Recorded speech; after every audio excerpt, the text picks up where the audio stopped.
Hello, and welcome to the EVE Summer Tournament. It's run by some Chinese community members of the EVE Online Chinese community. And we also, but it's not just Chinese participants. There are some Australian time zone folks taking part. I've got a few people with me here. We're going to just laid back, casually kind of commentate these matches. I'm running a little bit behind. Please forgive me. So I'm still setting things up in the background, but we have got some ships in front of you ready to fight. Has anyone got the schedule open and can figure out which team is which?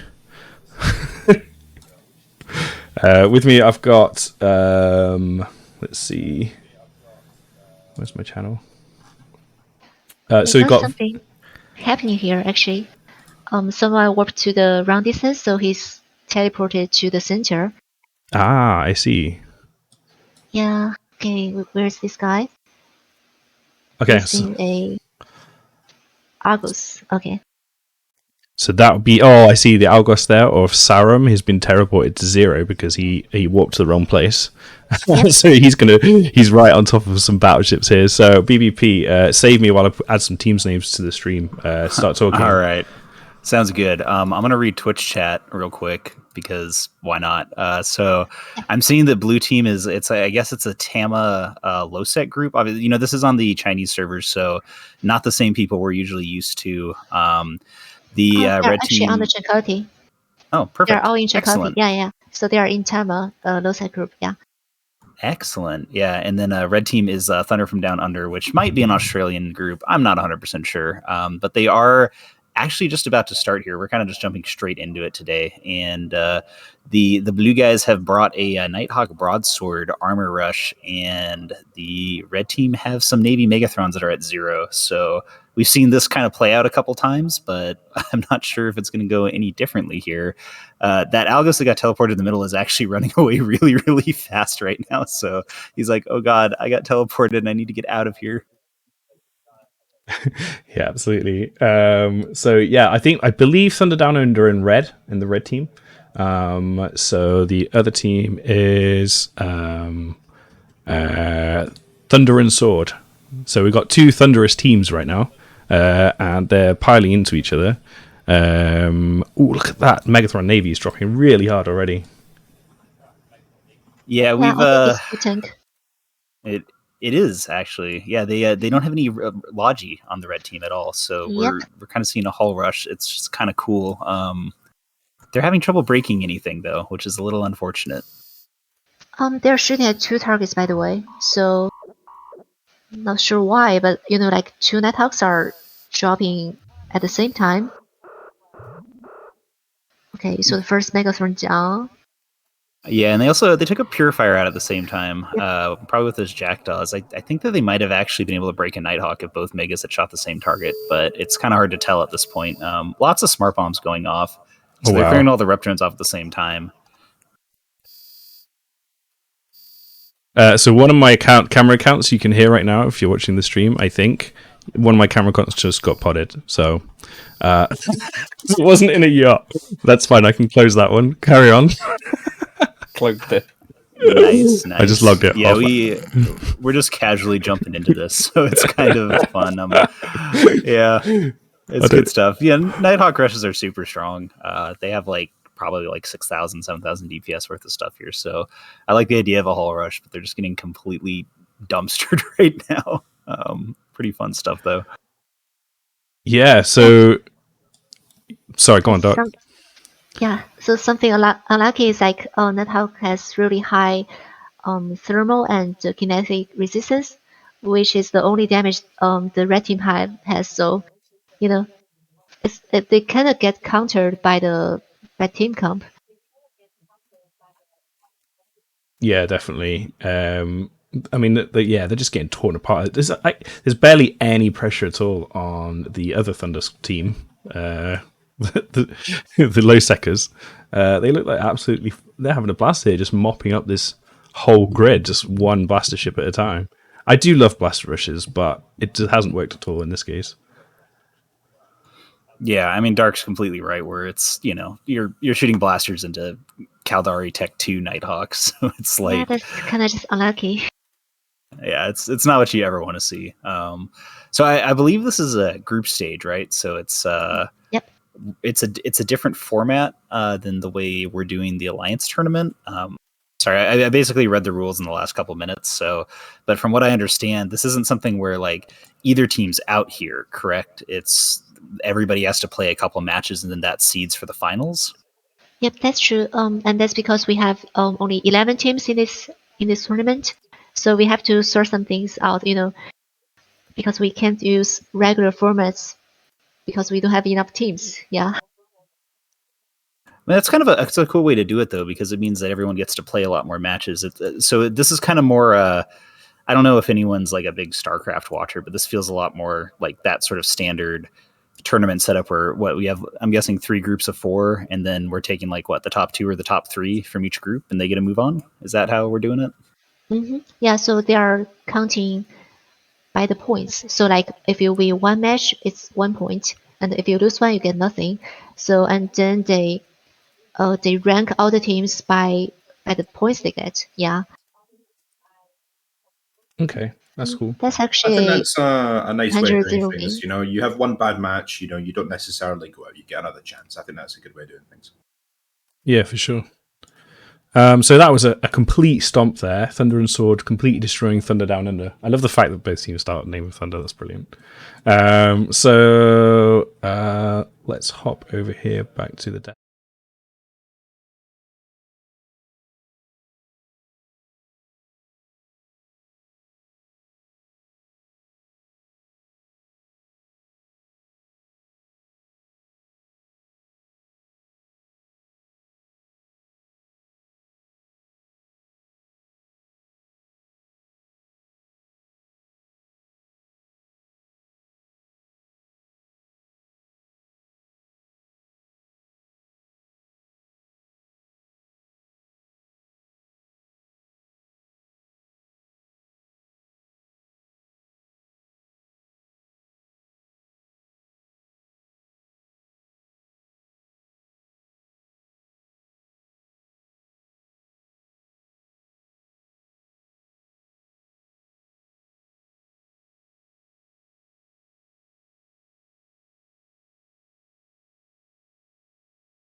Hello, stream. Can you hear us?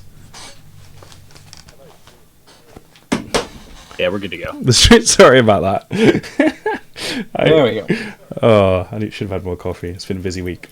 So yeah, I was just. People DM me saying it broke, dude. Oh wow.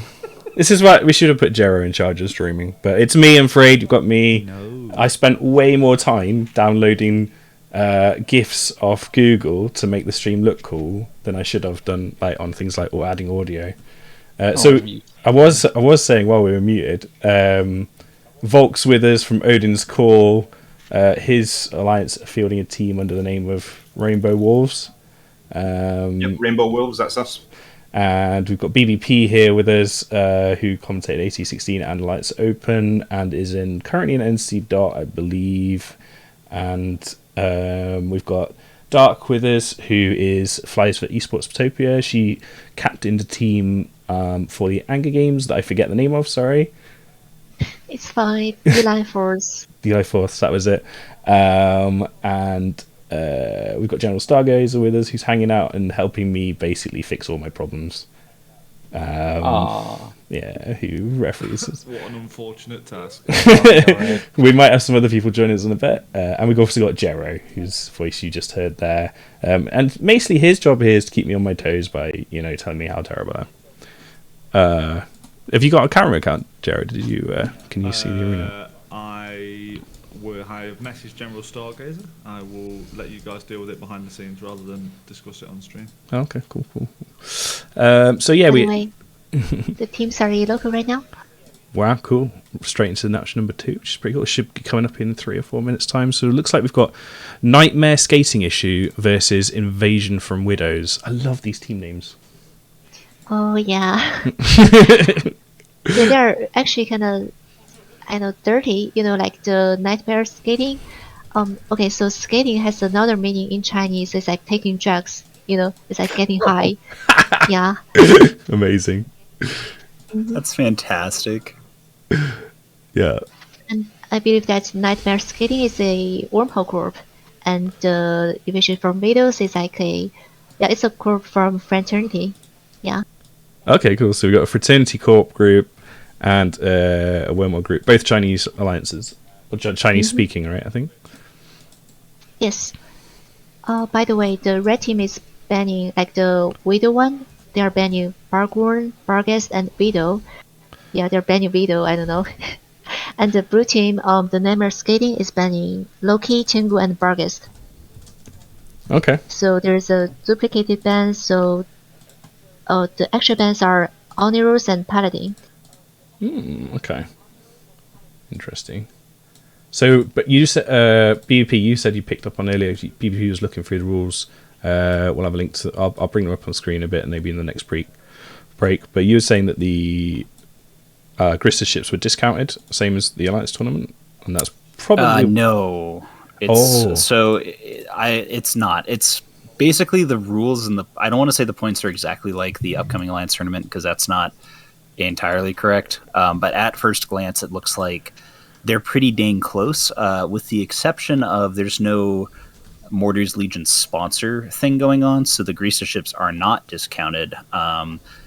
That being said, Navy faction stuff's a little bit lower. So, with the exception of that, though, the rules are extremely similar. So if anyone's kind of like wondering what they are real quick before we, find them posted, it's more or less the same kind of rule set. So we should see pretty similar meta setups to what we might be seeing in the future. So this is kind of a, like I said, it's cool because I get to watch it and be like, oh, hey, maybe there's something interesting here that's going to work for the actual our side's AT, the AT-17. So what I'm hearing is NC have got no ideas of their own, so you're here to steal some.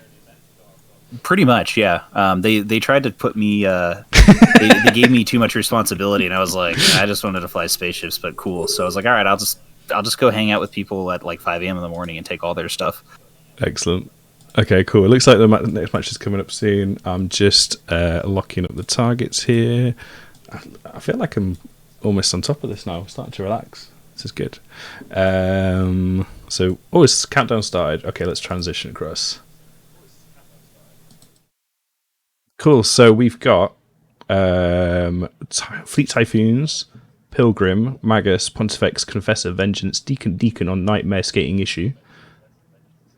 And on the blue side, Invasion from Widows. I think I've got the team names right around. Let me know if not. Rattlesnake, 2 Nighthawks, Golem, Bifrost, Sweeple, Scalpel, Skybreaker.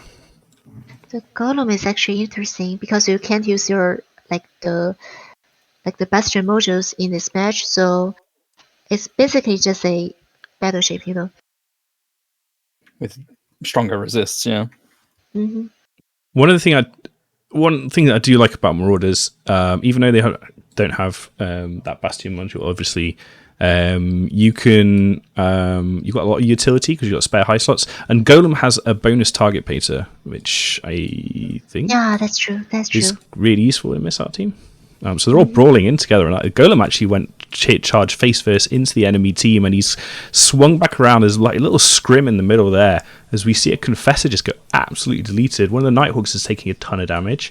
So at the moment, it looks like Confessor's going to be traded for a Nighthawk. That might be not that effective. I mean, it's not a fair trade. Okay, the Nighthawk's dead. Yeah, it's really weird that they actually went after a Confessor first. It is a cruise golem. I'm like 99% sure. But it's weird that they went after a Confessor instead of trying to go after one of those Fleet Typhoons. Because, I mean, yeah, they have bonus target painters, which you're still going to have trouble applying. But they are going after the Fleet Typhoon of Huya right now, and kind of doing a lot of damage to it. They're having trouble keeping it alive. Deacons are not. Confessor might have been an attempt at a headshot, because I think that's their team captain. Oh, That's okay. a good call, actually. Yeah. That'd be a smart move. So Nighthawk's down. Fleet Typhoon's in Hull. It's actually looking pretty close. Yep. And the Vengeance is dying. Yeah, Vengeance is dead. Killed by 2 sweepers. Yeah, the Golem's boosting himself a lot, but yeah, they Yeah. don't, like you said, they don't have Bastion modules, so it doesn't have the absurd tank you're going to see on TQ here. I'm wondering if it's going to live by the time the Fleet Typhoons hit a reload, because if so, if they can take that other Fleet Typhoon, I think that Golem's going to be able to just barely survive here. I feel like as the time goes, this Pilgrim is getting more and more pressure on the blue team because they are all like shield tank. So they really need batteries. And the Golem is actually dying. Yeah, I took a look. The Fleet Typhoons actually are cruise missile setup, so the damage is never going to slow down. And you're right. I mean, that Pilgrim does have newts on both those scalpels, so they're probably not really repping anything, but they do. Nightmare Skating is going to lose their Typhoon slightly before that Golem dies. So maybe the Golem's going to barely live here. The Golem That's goes. unfortunate as well. That's a lot of DPS lost out of Nightmare Skating as well at this point. Yeah, for sure. Oh, look at that. Golem's just clinging on there still. Those 2 scalpels is like pumping shields at as much as they possibly can while they've got heavy neutralizers on them, I think. Yeah, it's either heavy or medium. It's probably double medium from the Pilgrim, which is honestly way worse to be under the pressure of. I think they caught the Golem in like 10% structure there, so It's just living, although it's not moving at all at the moment. Yeah, everything burnt out. Possibly. Something is still making a noise. I'm not sure what it is. I need to reset my audio. Is it keeping bleep, bleep, bleep? Something's getting shot. Noise. To figure out what it is. I'm wondering if Invasion had gone after the Pilgrim as their start, if they might have actually lived, because I think, or if they would have just totally cleaned up and not lost a single ship here. Obviously, they still survived, but you could tell that Pilgrim newts on the scalpels was really bad. I was kind of watching the reps coming out from them, and they were having so much trouble.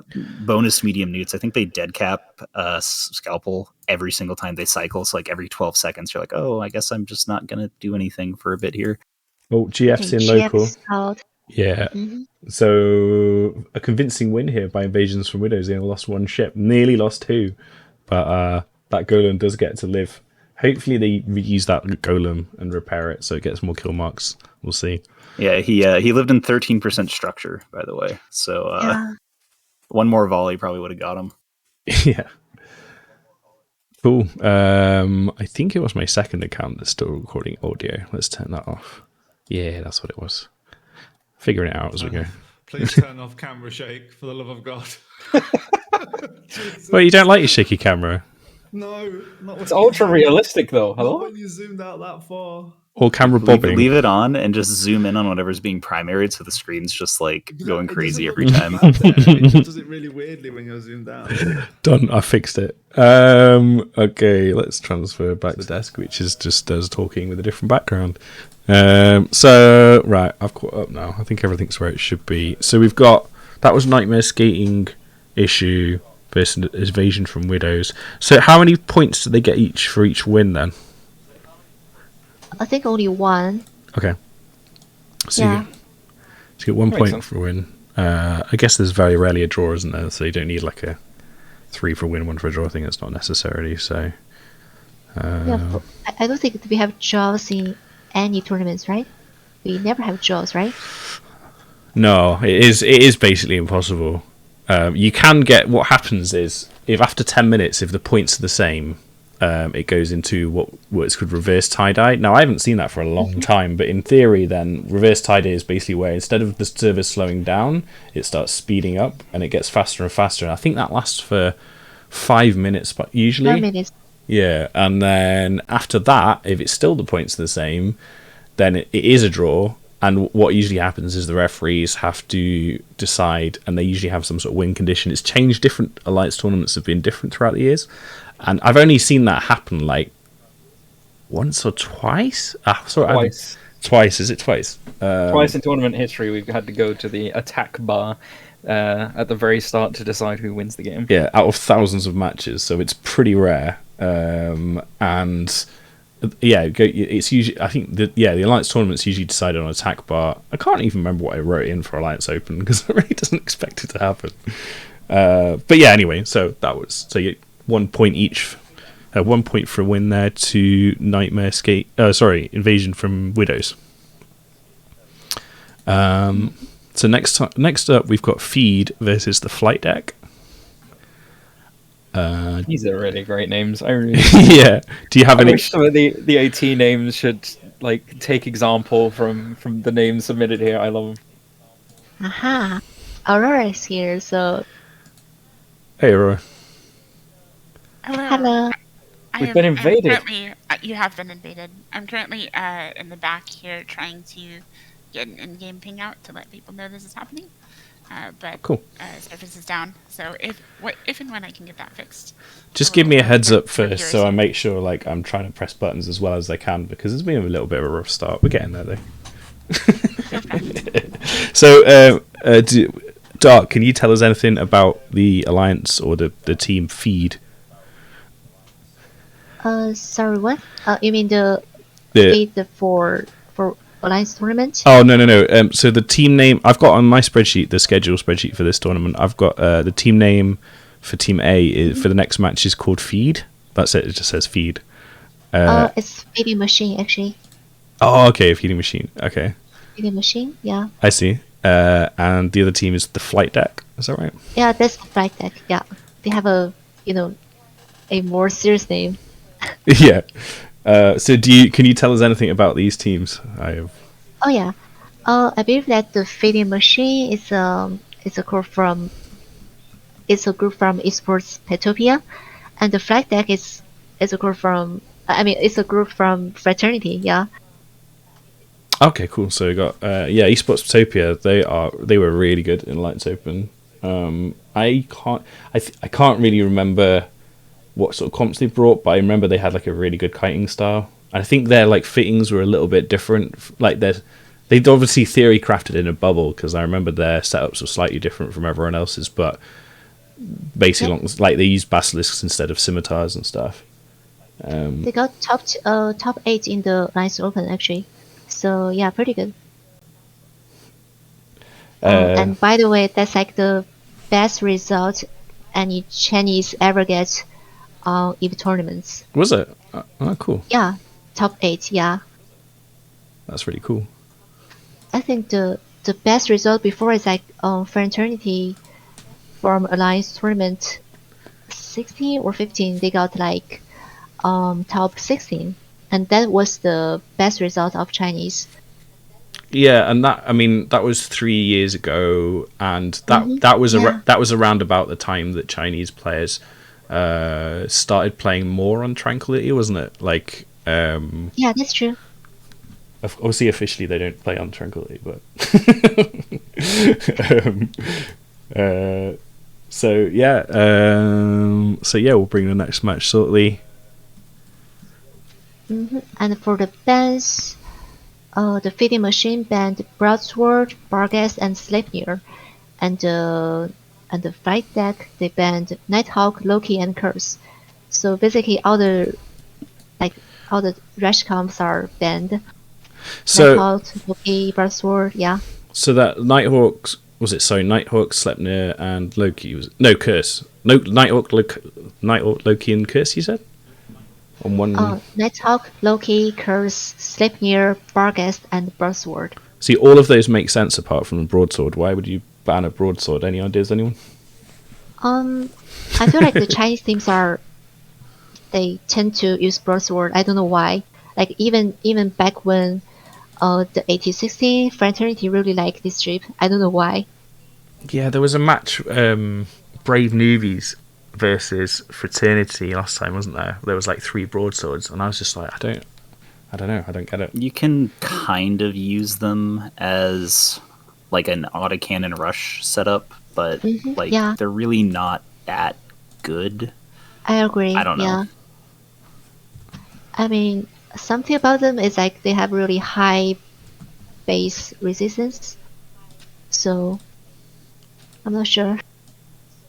I mean, it's always easy to repair a broadsword because its resistance is just way too high, and also it has decent DPS. It's like I feel like it's 500 DPS round.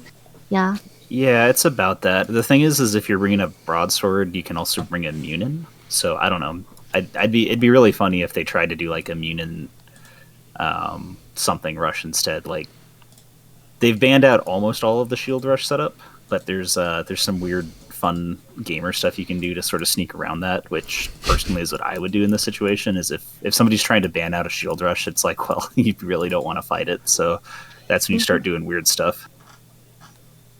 Yeah, so we should be expecting to see some battleship comes, I think. I think with that many shield rush ships banned, I'm expecting to see like paladins, maybe even Abaddons, maybe even Leshaks, something like that. Yeah, I think so. Basically, all the core like battleships battle cruisers are banned. So yeah, it's probably a battleship comes. Yeah. We've got Jin Tan joined us. Hey, Jin. Hello. Hey. According to Twitch chat, you can get 900 DPS out of a broadsword with hail. No. Let me check. Sorry, I'm just if reading you- up on the rules before I say anything. If you overheat it with hail with 3 gyros, you get 782 DPS, which is close to 900 DPS, No way. but not quite. I did not Yeah, realize if you that. overheat, that's true. Yeah. Well, I mean, you can, and the thing with the AT though is you can overheat. Like especially with the rush comp, you really only need to overheat for the first like 2 or 3 minutes, which most ships you can kind of pull off. So that's viable. It's like definitely a thing. So Yeah. I don't know. Maybe you're right. The Chinese teams use broadswords as their rush, and this guy's like, I don't want to see it. But I'm wondering if you could rush with the Munin Cyclone, perhaps, and I don't know. It'd work, or not Cyclone, Claymore. Yeah, the better one, better Cyclone.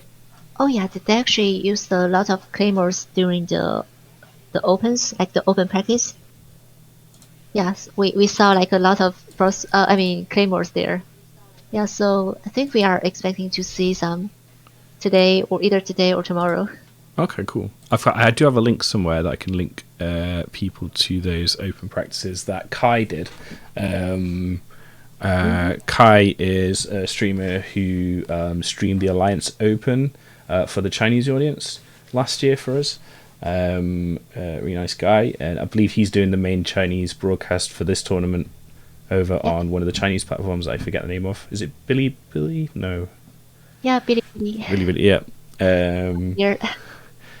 So yeah, let me dig out a link. I've got a link somewhere that I can put in a stream, people, and I'll go back and watch those open practices.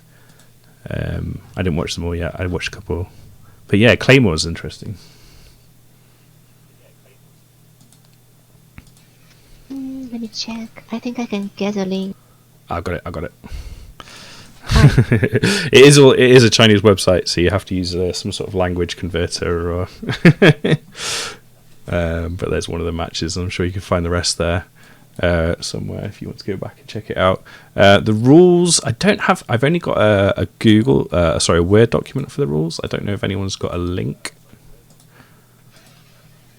I only have a file ones. I don't have a link ones. Yeah.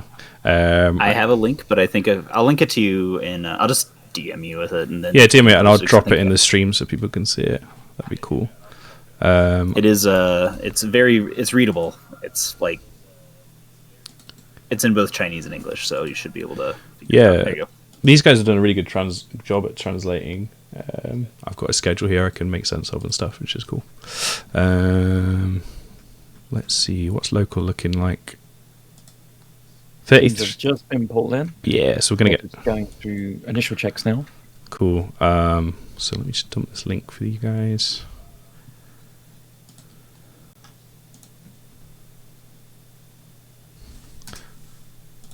So there's a Google Doc there, guys, with the rules and format of this tournament. So you can check out. I can't see the points there. Am I being really blind? The points is a little bit of a pain in the butt to get. That's because it is true. a XL something or other. So Okay. I can Put it in general chat of the Let me see if this EVNT Discord, and maybe people can find it there if they want. You know what I'm going to do? I'm going to take a picture of it and give you an imager of the points. This is how I you think know that'll make that, it easier. some things are just universal amongst Eve players, is that they had to involve a spreadsheet somehow, and I love them for it. Exactly. Of course. Right, let's figure out which team is which color. So, what was the full name? What was the full name of Feed Alliance? Okay. Feeding machine. Feeding machine. Feeding Machine. That was it. Feeding machine. Yeah. So that's red team, and the blue team is the flight deck. Yeah. Okay, cool. Let me just update this. And they are coming in local, so should be starting soon. Cool.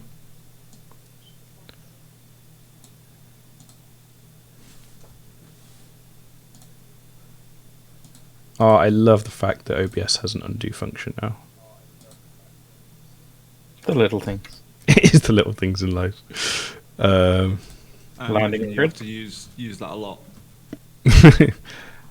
We have a Neros on grid. Yeah, we do. I think the server is lagging, by the way. Like, can you guys see the icons? I can see the icons. I can It's see the looking icon. fine to me, but I also don't have the fancy UI up, so... Oh, this is great! Like, I can only see arrows warping, but I can see the icons, like the triangles or something. Okay, that's weird. It seems to be okay for me. Try, if you have the fancy UI open, try closing out of it and opening it up again. Yeah, I'll try. Sounds good. Okay, so let's switch back. Next. So basically, the way we're doing this, Jin, you just joined us. We're just being pretty kind of, chip in if you've got an observation you think is good. If it gets too cluttered, we'll maybe organise it, commentator pairs. But at the moment, we're just kind of saying what we see, and so join in when you can. Have you got a camera account, Jin? If not, No, I don't. I'm just gonna watch. I'll watch through the live stream, I guess. okay, cool. Right, let's. I can stir one up for you if you'd like. Nah, it'll be fine. I'll just kind of observe. Oh, we actually got an industrial ship here. Yeah, Neros did make me chuckle. Oh wow. Okay, right. Let's cut across then. Looks like they're nearly ready to go. There you go. So yeah, we've got some unusual ships here. So I was right. The Shaks are in, and Yep. Paladins are in. It's like And I'm paladins, psychic. yeah. So flight deck, we've got 2 Lashaks, Balgorn, Pontifex, 2 Sentinels. Ooh, that's a lot of tracking disruption. 2 Deacons, Griffin, and a Nereus, which is a T1 industrial ship. Do you think that's like one of those kind of passive shield recharge, really hard to break? No, it's Yeah, an we don't industrial know. Sino, and they're going to bring in reinforcements. Rourke was going to pop Aha. onto grid. Probably. They might actually just have cap boosters and cap transfers on it. Like, that's the only thing I could think of. I was about to say that, but he's not. The nearest is not on top of the Lashaks, which is where I would expect the cap transfers to be. It does look like the match has just started. On the other side, we've got 3 triple Paladin, Hugin Pontifex, double Jackdaw, double Deacon Hound. So yeah, this is going to be battleships at dawn, and the match is underway. This tracking disruption from the Sentinels is going to be awful for these Paladins. It is, but one of the Sentinels is not moving. He's being shot straight into armor. He's pretty low already. And one of the bombers they tried to snipe one of the bombers with the Lashaks, which is just whoop, he's gone. Yeah, he's actually dead. Yeah. One Yeah, shot. they just alphaed him through his armor. I guess reps don't really matter sometimes. Yeah, I don't know if he was moving or not, but he was not moving fast enough. Like, if you're going to try and get away from battleships, you need to go fast. You need to go off to the side and not directly backwards. But yeah, one of the Jackdaws is getting shot now. It looks like he's gone. Wow. That's Yeah, they're fast. just brawling in with their Lashaks. Like, they're just pushing through and killing everything. I mean, they're not even... the Sentinel tracking disruptors on the Paladin just, like, kind of destroying their massive DPS and ability to, just snipe things right now. But the Lashaks and Balgorns are actually just kind of shoving in right now, which is pretty funny. Okay, they're shooting for Hugi. I mean, none of the ships from blue teams are dying, so we don't really know what they're doing. It's really interesting to see a Hugin in this sort of a comp because the Paladins do have good tracking, and one of their main advantages is they can apply without that. They do have Well, good unless you tracking, bring but two this... Sentinels. Well, yeah. And one of the Paladins is going straight up, which is not going to help his tracking. I think going, like, to, you know... His transversal is going to be rough, excuse me. And there is another Paladin there going straight up as well. So they're trying to get away as their kind of support is being decimated in the middle. I kind of feel like their positioning, they should be moving a lot more, but... Look at the difference in the control bars between Flight Deck and Feeding Machine, you know? Oh, wow. So yeah, Flight Deck looking really strong here. Did you... Remind me, Feeding Machine was the Esports Potopia team, right? Yeah. I believe so. They just look like they're struggling to apply any damage to Flight Deck at the moment. There's no, like, 0 armor damage at the moment, and there's damage being taken on multiple ships. So it looks like they just haven't got a focus. And it's probably those tracking disruptors on the Paladins just completely ruining their day. Yeah, they're I also think so. they've got to be jammed. Like the Paladins aren't even shooting. I'm like staring at 2 of them, and I finally saw some lasers go off from one of them. So I think we might be seeing a hero Griffin just ruining their day. I mean, it's worse for the Paladins still because they can't even get into Bastion mode to get the resistance against the TD. I was gonna say, like, usually with these armor control setups, putting that many points, like 73 points into three ships, is a kind of like, normally that would be considered like a high risk strategy. But I think the support that they've chosen with those double sentinels has really, really worked out for them. Yeah, it's like 5 points each. Yeah.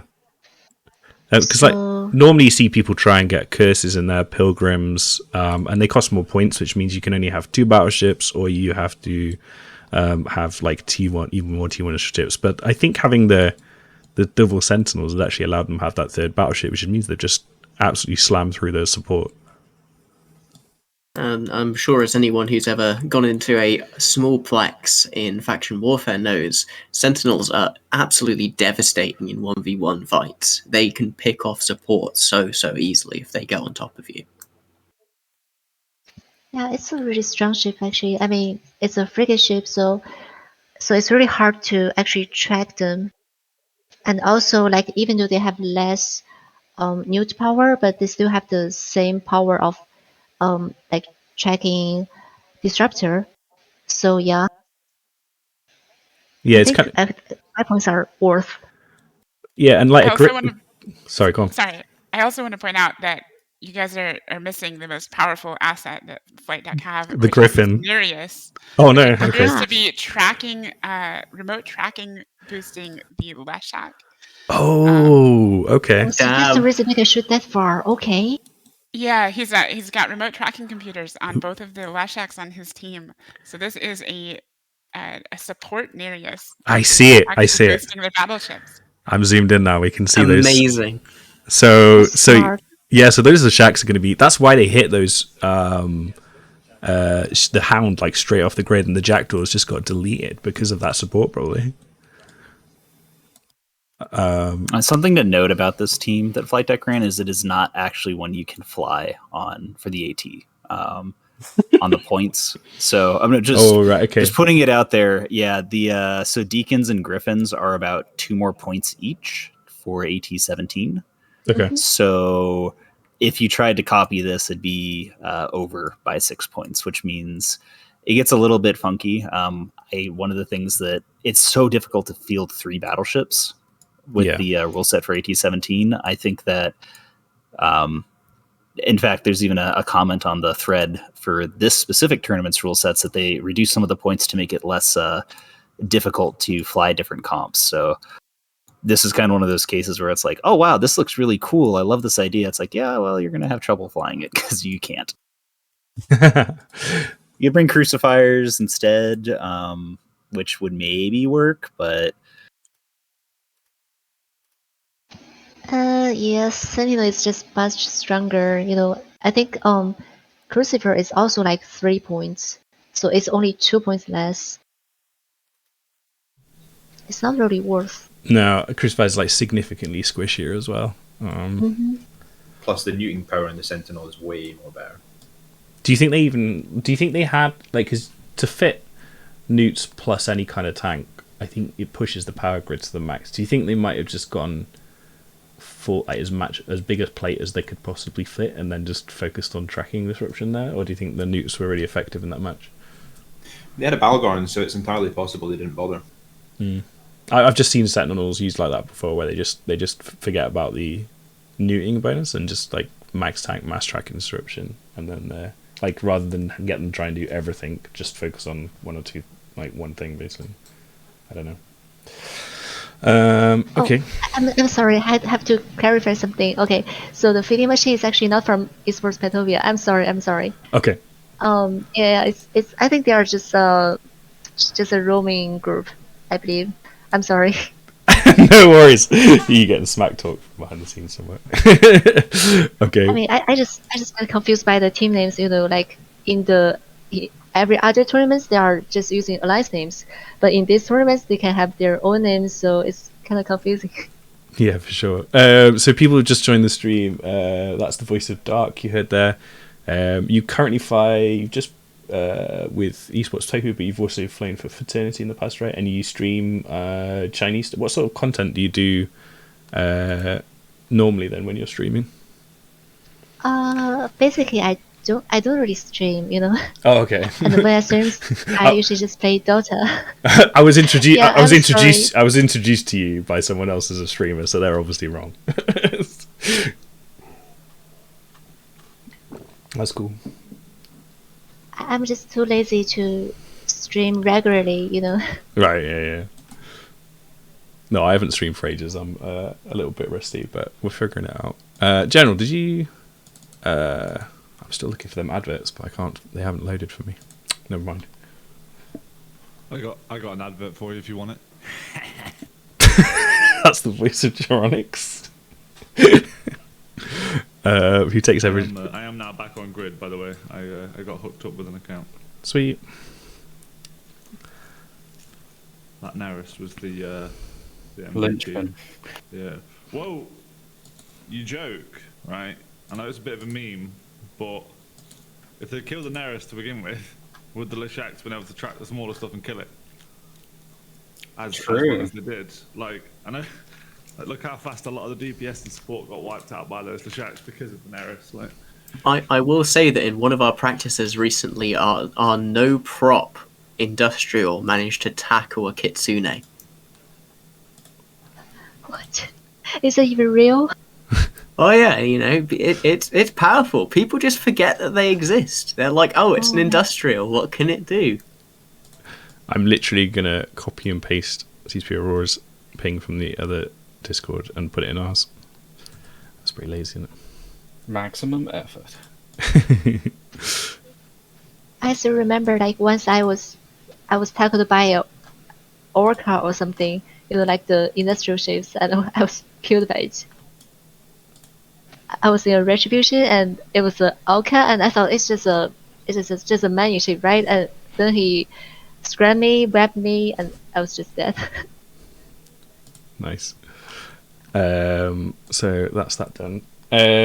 So let's look at the schedule. We've got Long GG's roaming team up next versus this is probably my favourite team name of the tournament. Aha. When to delete Marauder. It is an excellent one. Surely like it. Surely the time is like always. Delete them immediately upon appearance. Okay. So Long GG's roaming team is from WWAW, so like Ore and Wormholes. And when to delete Marauders are from Esports Petovia, actually. Yeah. Okay. Yeah, so they are the team from Esports Petovia. Okay, so when to delete and Marauder are we're from Esports Utopia, and sorry, the other one was Long GG's roaming team is from War and Wormhole. War and Wormhole. Okay. Oh yeah, I've come across them before. Of the 11 teams up in this tournament, there's actually a quite high percentage of wormhole teams. Yeah, I was just thinking that as you were saying it. I was like, so you've got War and Wormhole, we've got Odin's Calls, Esports Utopia live in a wormhole as well, I believe. Yes. Under our exit strategy. Oh, okay, right. So yeah, quite a few. So we should just call this the summer wormhole tournament. Some fun fact, by the way, like in the past 3 matches, only blue team win. So all the red teams are losing. Conspiracy. I love that was always that's been consistently a thing through the Alliance tournaments and just tournaments in the past. Is it always the red team that wins or the blue team? Which side do you want to be? I remember them. One of the most smug times I've been as a tournament organizer is we did Event Championship 4 or 5 years ago now, I think it was, which is a 5v5 format. And the way the format worked was that I pre-fit all the ships, and then teams had to pick and ban ships in a kind of like a Dota kind of League of Legends style. And so a lot of the team captains before the tournament started, they were all kind of like, red is going to win every single time. The way you've done this, the way you've designed this format, Bay, like red team is just basically, blue just basically can't win, or was the other way around, I can't remember. But like they were absolutely convinced, like all 16 teams, that one color was always going to win. And at the end of like 35 matches or whatever of the first championship, it was precisely 50-50. And I was very smug when I posted the stats on that. I love infographics like that as well. Just like the statistics on random, unexpected things is just amusing to me. Yeah. So yeah, it looks like we've got a bunch more people who have joined Twitch chat. Hello and welcome. Just to recap, this is a Chinese time zone and Australian time zone community tournament run by EVE players. EVE is just here to hang out and watch the matches and enjoy chatting about them. With me I've got Volk from Odin's Call. Baz has joined us now. Good morning, Baz. Afternoon. Afternoon. I can't actually. You still in Snuffbox? No. Oh, you left Snuffbox. I'm with no handlebars now. I just remember from one of your last tournaments we had you wearing goggles on the desk. Yeah, it was a bit of a meme, wasn't it? Because you're in Snuffbox at the time. And then we've got Black Bite Pirate of NC Dot. CSP Aurora's hanging out with us. We've got Dark from the Chinese community and currently in Esports Utopia. General Stargazer, Eventi Referee Extraordinaire, and Geronix, I think, is still here. So yeah. We do see one team, and actually 2 teams have just hopped into the arena, so I should probably faff around adding the team names. Let's figure out which colour they are. Mm-hmm. By the way, the bands are Loki, Rattlesnake, Paladin, Bargorn, Curse, and Barghest. So this is like the opposite of the last bands. You know, like in these teams, they ban a lot of battleships, and they let a lot of battle cruisers out. So yeah, I think we are going to see some battle cruisers this game. That Rattlesnake ban is interesting. Like Rattlesnake is always a really powerful ship in any tournament match because that drone bonus. It's got a huge tank. It can project damage with missiles. It's just a brilliant ship. But we didn't see it that much in Alliance Open, which I think this has probably got the closest rule set to. Did we see it a lot? My memory's a bit hazy. It was like months ago. In AO. Yeah. In AO, Are T2 drones allowed in AO? No, we didn't allow T2 drones. So that's probably why. Yeah. So in this, That's the reason. So in this tournament, T2 drones are allowed. Is that right? Nope, not allowed as well. Oh, not as well. Faction drones? No. So Okay. only T1 drones. Yeah. So yeah. So I think that's the reason you don't bring rattlesnakes. Okay, cool. Yeah, it's an odd ban then. So I think when to delete Marauder are in blue. Yes. Mm-hmm. And Long GG's roaming team are in red, and they should be coming onto grid soon. I went through to the map. Rap, please.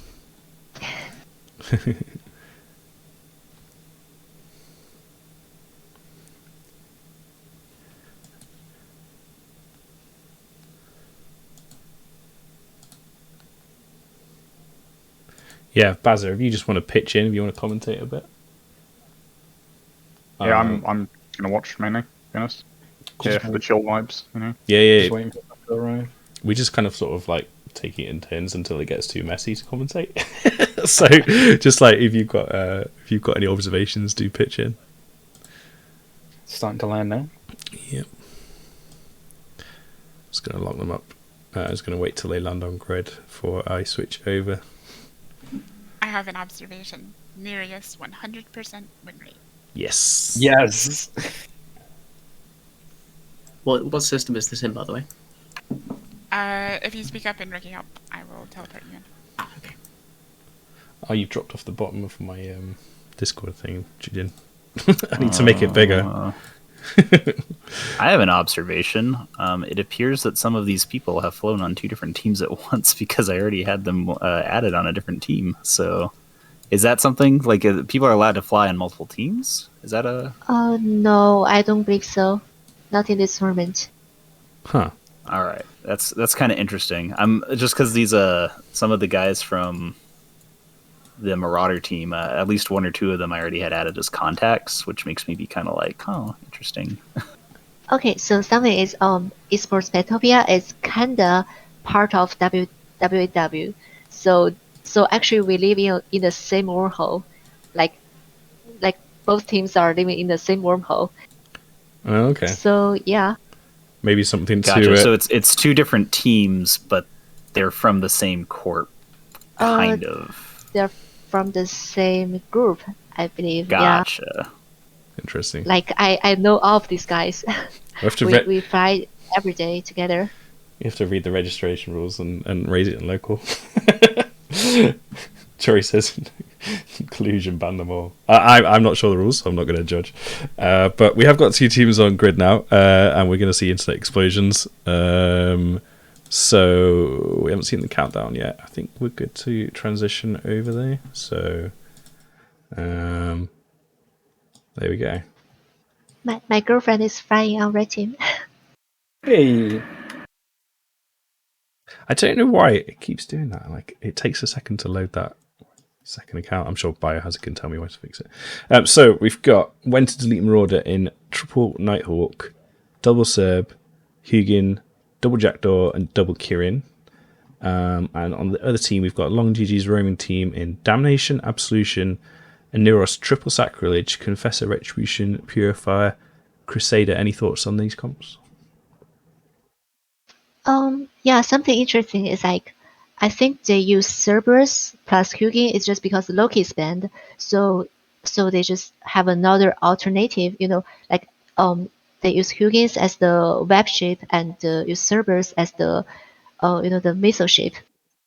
So I think that's their second option for Loki being banned. Yeah, it's heavy missile Nighthawks and Cerberuses, by the way, not heavy assault. So it is a kiting setup. That's just interesting. Bringing that out there. Yeah, because usually when we see Nighthawks, we're seeing a bunch of hams. So when to delete did warp in at 50, and you see that they're kind of burning away right now. Yeah. The important thing's going to be to watch is the Jackdaws and how they play off against these frigates here. Because if any of those little armor frigates get through to those Nighthawks, the Sacrileges will eat them alive. The Crusader is getting shot, by the way, but he's getting wrecked. Yeah, and he's pulling around the missiles too. He's trying to space out that volley as much as possible. This Yugi is a bit off. Wait. The Confessor just got offered, right? Oh, yeah. Wow. Yep. It's been volleyed. That's what? Wow. Well, and the Hugin's screening off all those sacrileges really well. I think it might be a all web Hugin. I don't think it has paints on it, so they kind of set up a pretty interesting way of doing it. At least I don't see any paints going off from it right now. But they might actually tackle this Hugin because he's the only one who wasn't kiting very well, and they're all about to get right on top of him. Crusader's 3 webs applied, and he's the only one in web range of anything. He's trying so hard, though. Yeah, so the Crusader's probably going to grab him, but I don't know. They might be able to just pop the Crusader if they switch a robot. Crusader boundaries, 117.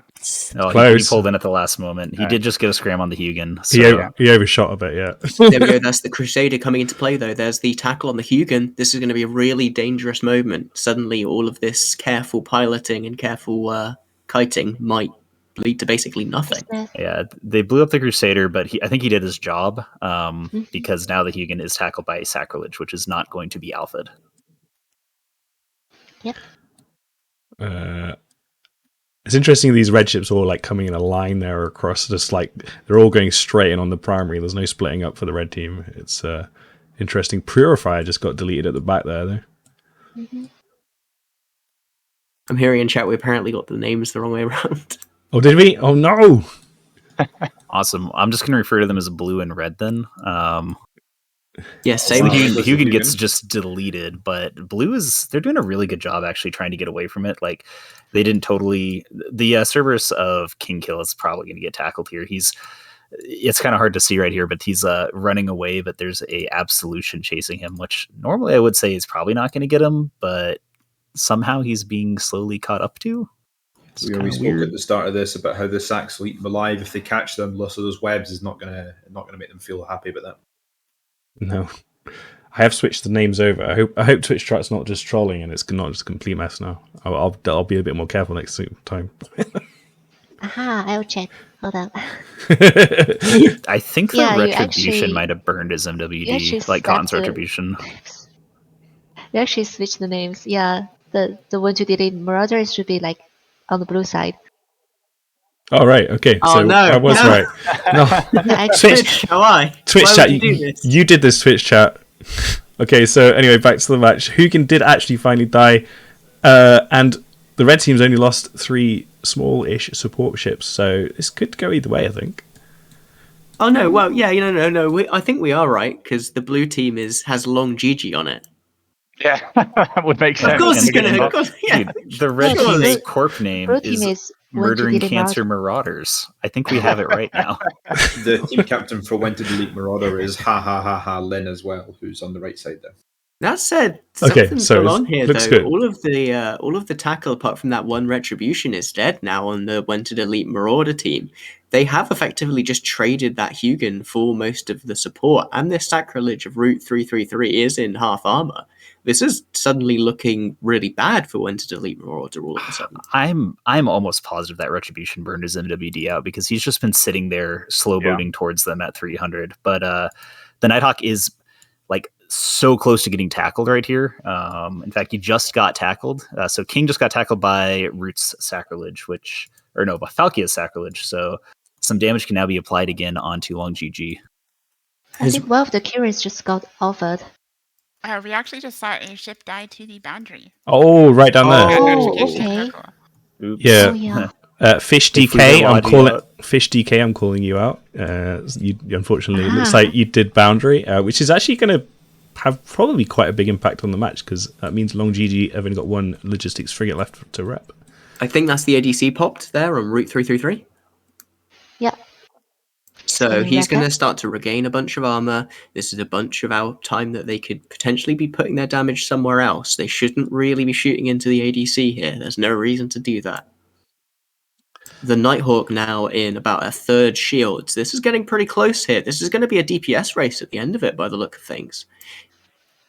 Yeah, the blue team is switching to the Logi, to the Oneros here. Oh, Scram on him. They do have him tackled. He's going down quite quickly. So that's a really good trade right there, especially if you're a kiting setup. Once you lose your Oneros, they're not going to be able to do anything. But so trading a Nighthawk for an Oneros is pretty solid. Yeah, that's really well played. Yeah, there's no points to deficiency there either. Who caught that tackle? Jackdaws, Web and Scrams. He's probably going to disappear. Because both the Jackdaws are in that pack there. I would it looks like Long GG is scrammed in the Jackdaw. Both the Jackdaws now have gone in for the kill. Fun TTT as well, melting there under the fire of those Sacrileges. Those hams are deadly. Deleted? Absolutely deleted. I don't think Long GG is long for this world either. Another boundary, by the way.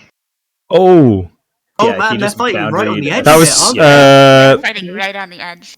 That was an MR Elite Frigate. Which one was that? Yeah. Was that the No, dude, he boundaried his Sacrilege.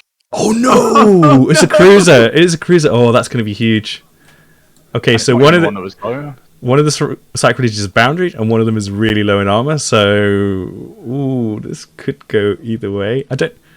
I've got the points covered up here, but my guess is it's pretty even still. Two command ships and 2 hacks on each side, carrying retribution. Yeah, it's probably like really close still. Into Delete has 1 more point right now, so now they no longer have 1 more point because they just lost the sacrilege. Yeah. The points should all be accurate too if you want to uncover this. I think it's accurate. It's accurate, I think. Yeah, 12 points for Han. Someone phone up CCP Swift and send him some highlights of this, though. Is we've got a few recruits for sure. If he can still play on TQ, I don't know. This Nighthawk is dying really slow, by the way, because there is still a Kirin wrapping him. Yeah, I think that's going to swing the match now. That one Kirin. Oh, he is neutered. Oh no, the newts have come off. Nighthawk's in. Ooh, still pretty close. Like if that sacrilege has got an 8, that sacrilege is catching reps. It's rep drones. Oh, it's just rep drones. Okay. Yeah, rep drones. They have a lot of them. And I think actually. the sacrilege's ADC's down as well, because for a while he was barely going down, and now he's starting to drop pretty quickly. Look at how small blue team's applied attack bar is, though. They're just not able to do their full HML damage to these cruisers. I guess there's some burnt out launches there or something, because I feel like 3 missile ships should be killing that sacrilege a lot faster. Yeah. Oh, it is heavy missiles versus an armor hack, so it's possible they're just having application issues. I think they lost all their painters. Like they probably were relying on the Hugin and Jackdaws and stuff. So he is actually regaining armor, but also losing structure. Like, it's just tickling. Oh no, he is getting punched through, and he is gone now. So it's 2 command ships versus 1 command ship, 2 hacks, and 1 minute 26 on the clock. I don't think anything else is going to die. Oh no. Wait. Can we get a shame zoom in on that Retribution who burnt out his ADC? He burnt out his MWD like right at the start of the match. He's still at least he's slowly trying to get over there, you know? Yeah, I mean, he's been doing that for like 5 minutes. He's in the match, but he's not really in the match. I don't know if he's got. Yeah.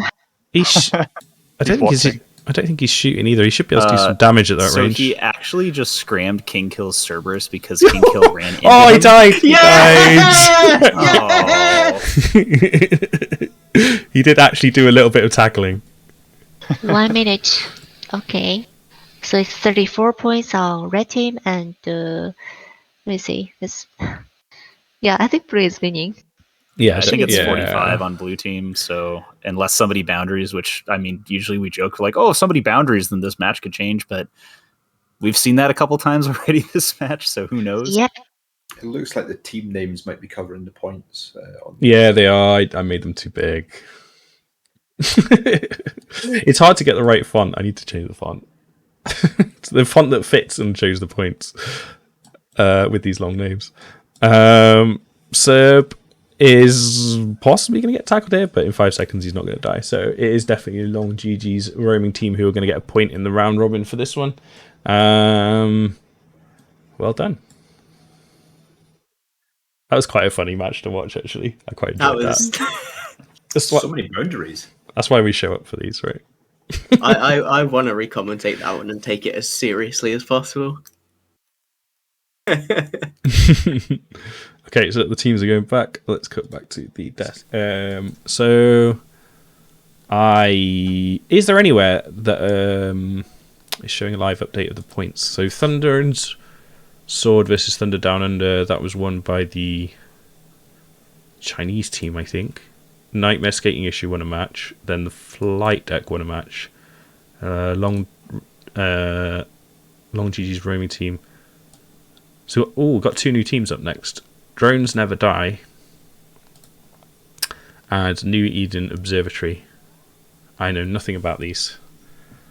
I DM'd you the challenge bracket, which is actually being updated extremely quickly. So whoever's doing that is doing a fantastic job. Oh, awesome. And it is tracking points as well. So I'm not sure if it's based on win-loss or points, but because it's round robin, if it's based on points, like a match like that could actually cause the team that won to end up not advancing because they only won by like 10 points there, which would be kind of cool. I'm not sure if we're doing it based on number of wins or points, but if it's points, that's a fun way to do it. It makes it a little more interesting. Right, give me a minute and I'll try and bring this up on screen so people can see what you're talking about. Doo-doo-doo. By the way, can we get an idea? Do we have anyone who has any idea of what they're saying in the Billy chat? Oh, okay. Yeah. Sure. I'd love to share. Okay, let me see. Not to put you on the spot or anything, but I'm really curious. Okay, someone is saying like they are playing fake matches. They're trying to control the score and advance together. They're talking about the last match because they boundaries, I'm glad to see that nothing changes. Yeah. Everyone's colluding. Everyone's always colluding. I have Billy up on my other screen, and there's this cute cartoon like girl on the right who you can like poke. You can drag her I around your can't screen pay too. attention to the stream with this here. It's too distracting. Or It's is so too distracted cute. with poking. And also someone is saying there are too many comebacks. Too many comebacks. No, actually, it's like the boundaries and everything. Oh, okay, I see what Yeah. you mean. Yeah, it was pretty. Like the match went one way and then it went another way, and wasn't quite sure who was going to win until the end, which is kind of cool. I always love matches like that. Yep.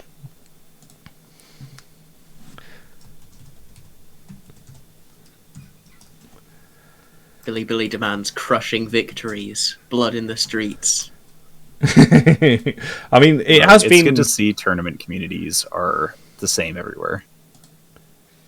Oh, also someone in Chinese chat is saying like always the blue team wins. Still, yeah. Yeah, it's fixed. Reverses blue bias. Definitely. So yeah, I'm just trying to fiddle around with this browser thing. Sorry, I'm like taking way too long to do this because I'm being a bit of a perfectionist. I'm really excited to see what Chinese teams make it to through the AT this year. Like, I'm really excited to see that. Who? I haven't actually looked at the full list. How many Chinese teams we've got? Last, like for AO, I think it was only Fraternity and Esports Batopia that were Chinese language Yeah. speaking. We still have Fraternity and Esports Batopia. No others are immediately coming to mind. Okay, yeah, I can check. You mean for 80, right? Yeah, for 80 70? Yeah, I'm checking. I think Okay. Esports Utopia got top 8 in In AO. AO. Yes. Pretty good. I mean, even within the context of like Fraternity in 2021 is a very different animal to Fraternity in like 2018, 2019. Yeah, they changed it out. That's true.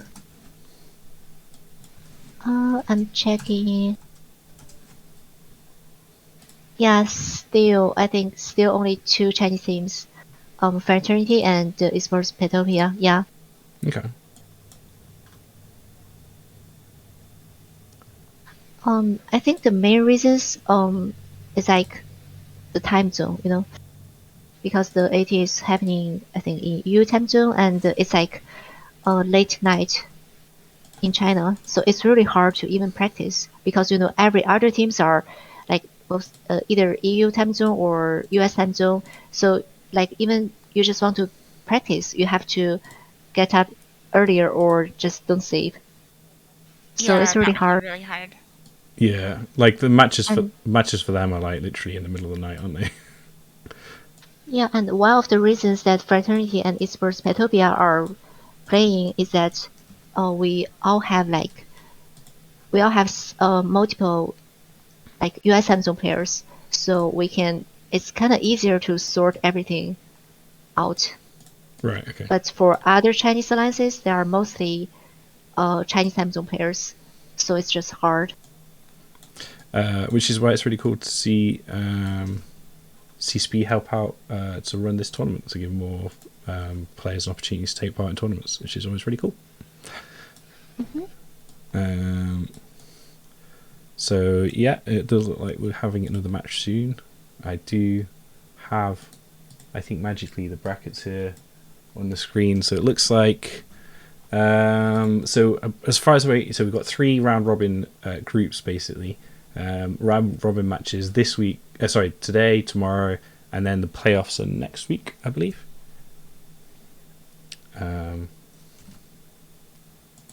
So this is a Group B match coming up. Yes. And the Jones Never Die, I think it's from Ranger Regiment, a Chinese alliance, and I think they are in Imperium right now. Yeah, part of Goons. Okay, cool. So we've got a Goon Swarm team and New Eden Observatory. Yeah, I'm sorry, I don't know about these guys, You don't but know? I believe it's also a wormhole group. Yeah, Okay, cool. I like their names, by the way. New Eden Observatory. Yeah, It's very cool. very even I've online heard of themed. I've heard of the Jovian observatories, but apparently there is just ones that observe the whole of New Eden now. So let's have a look here. Oh, by the way, the bands. So Jones Never Die, they banned Curse, Nighthawk, and Sentinel. And the New Eden Observatory, they banned Barghest, Typhoon, Fleet Issue, and Sleipnir. That's very interesting. These are all new bands we never seen in previous matches. Typhoon, Fleet Issue, they banned this. That is an unusual ban. Yeah. And also they banned Sentinel. I mean, it's a pretty good ship, but I don't know if it's worth to ban it. No, I wouldn't ban it for sure. Like BBQ was saying, yeah, there are disadvantages to having a Sentinel. Like, if you were worried about track disruption, I guess it could be in maybe a Kitey setup. I don't know. With Kitey setups, wouldn't worry about frigates so much. They might be in a heavy setup, I guess, that we'd be really worried about not being able to kill frigates. But generally, the best way to deal with frigates is just to kill them, rather than ban them. Have every single tournament comp should have a strategy to be able to deal with frigates, whether it's through EWAR or through having some ships in your comp that can kill them and do damage to them, or just basically ignore them for whatever reason by mitigating their abilities. Like, you should never need to really ban frigates, I don't think. I'm struggling to remember. You occasionally see Punisher bans or stuff like that, where people can't really think what to do, but almost always bans are targeted towards battlecruisers, cruisers, logistics, and then shiny battleships. Yeah, the things that are going to be on the field for the longest amount of time. Makes sense. Yeah. The counter to the frigate is, instead of bringing adjusted setup, just kill it, as you quite rightly say. Yeah. Just trying to figure out which team is which this time, so I get it right. So blue team is New Eden Observatory, and the red team is Jones Never Die. Okay, Yeah. cool.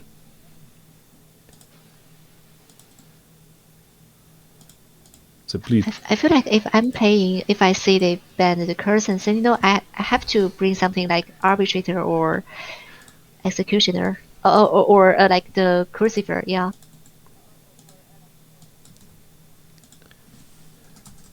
I mean, that could also be a ban against the Newts. Could bring a Balgorn. Yeah. The enemy, the enemy team. Oh no, sorry, wrong line. Anyways, they are warping to the beacon now, I think.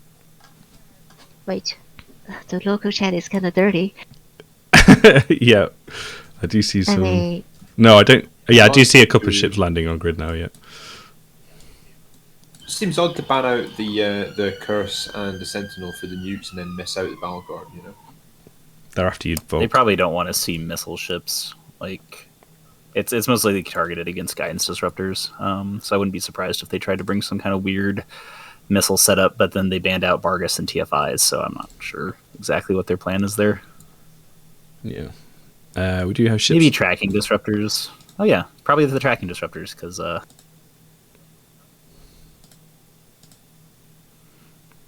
Cool. So I am just locking up the ships now. so we can go across to the arena. I don't know why I'm singing this.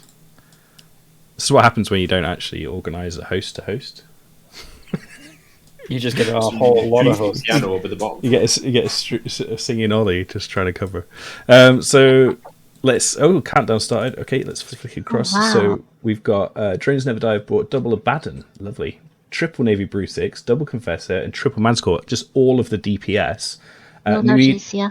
Yeah, New and Even Observatory have bought 2 Leshaks, Balgorn, Pontifex, Heine, double Vexer, Deacon, Crusader. I'm cheering for the red team here. I'm just going to completely. It's going to be a Very heavy question of DPS. it's going to be a question of what happens to both of these main lines when they smash into each other, because neither side brought anything close to enough reps to hold against this DPS. And as you can see, both of them have brought an absolute massive wall of VHP to grind through as well, judging by those defense bars. I would not be surprised if those Navy Brutixes are hull fit. Yeah, I mean that would definitely, because they can get a lot of EHP out of hulls, hull tank. Being Galente, generally have higher hulls, hull values anyway. Already. Oh wow! So, like the they're curse physical bans New make a lot more Eden's- sense now. Yeah, they didn't want the tracking disruptors on all of their stuff, but New Eden is clearing off all the Manticores really quickly, which is pretty smart. That's 2,000 DPS they can wipe out quite fast there. This Vexer is he's actually holding for some reasons. Questionable decision here to shoot the Vexer, I think. Yeah. Switch to the Leshak though. They're trying to get utility off the grid. That's incredible, though. I think that's because these Brutix Navies, they're rail fit. They're not, they're getting up close and personal, and I think these Vexers might be AB fit. They might be having tracking issues. The Abaddons are going for the Leshak as well, so they're splitting damage a little bit here. They're not trying to take down the same thing. Let's just zoom in on these British, see if they are indeed rail or. Yeah, they are. They've Okay. now lost all 3 bombers without taking down a single ship. That's not a great position. I think they need to pump on this Leshak, because once they clear both, there's not a huge amount of DPS left. The Balgorns are just going to completely flatten those Abaddons, I imagine. Yeah. Abaddons have already got a pretty terrible capacitor, and a Balgorn could probably, on its own, completely drain them flat. Cancel them out. But I don't see any nukes supplied to the Abaddon, so they are focusing them on the Navy Brutixes. Yeah, I mean that's something. It might turn their damage off a little bit. So, yeah, I mean 2 Balgorn newts dead caps Navy Brutix. So, but it is a gun Balgorn, so he does only have it looks like 2 newts and 1 NOS on it. So it's not quite as scary as you would traditionally think in regards to the energy warfare. It's more of a kind of hybrid DPS ship right there. They are very slowly making their way through that Leshak armor. Yeah, they've got a lot of time to play with. That is a whole Navy Brutix, like you speculated earlier. This thing is gonna tank. This is basically more like an Octodad setup now. They're just gonna try and sit here, put their DPS down range, and hope it's enough to break this reps. And right now it is. That Leshak is breaking. He's in 20%, 30% armor, and those reps aren't gonna get any heavier as this fight goes on. And there goes a web on it as well. The monocled Badger, who has an excellent Twitch name, in Twitch chat says this is over. The hyena needed to die first. I think he was right. If that hyena had gone, if those Railgun new Navy Brutixes had deleted that hyena, those Manticores would have taken a lot longer to die, probably. I think if they just started shooting the Leshak from the start of the fight, they would be in a much better position. Yeah. I agree, yeah. Yeah. So we're just watching mop up here. Another one-sided match. I think Billy Chat will be That's the happy. Abaddons. Drone Wang's guns are off. That's game. You can see that attack bar. Look at it. Nothing. Tiddly. Absolute tiddlywinks coming out of them. Yeah, I mean they have so much potential. Like Conflag on Abaddons, it's like 1400 DPS nowadays. But you're right. I mean, you neuted out. The ship has cap issues even with no problems. You only get a couple, probably 6 or 7 minutes of shooting before you run out of cap boosters. So if there's even one Balgorn on it, I mean, that's it for him. It's just sitting there like, man, I wish I could fly my ship. This is so horrible. That Tiddlywink is now halved, so there's practically nothing left for Drones Never Die. They are getting chewed up very fast. They did actually, to your point, VP, they MWD'd across the arena about 80 kilometers to get to their target. So while shooting, which just means that, in Baden, you can have no cap left when you get there. Well, and even MWDing. I mean, in an MWDing and in a Baden, you're going at like the same speed as every other ship in the entire game does with an afterburner. So, they hit the extremely high amount of like 700 was the highest I saw one of them going. So it's not like you're going to get anywhere quickly. And yeah, with the two Leshaks, I mean, yeah, Badens are tanky, but Leshaks, it's like, oh, I guess I'll just ramp up higher and get bigger numbers while I slowly kill you. So. Yeah, so this will be a point on the board for New Eden Observatory. I've got to say, it was really good piloting as well from all of those frigates, and especially that Vexor to get underneath the guns of the Navy Brutix and Abaddon and keep up his AB. If he hadn't been able to do that, this match could have gone completely differently. Yeah, for sure. Yeah, I'm a little surprised those two Deacons and the Reptrons actually kept that Vexor up. Just because of how much damage was on. So that's, again, also like super good piloting on the Deacons from New Eden. Very cool. If Billy wanted a ruthless crushing with no comebacks, they got one. Yeah.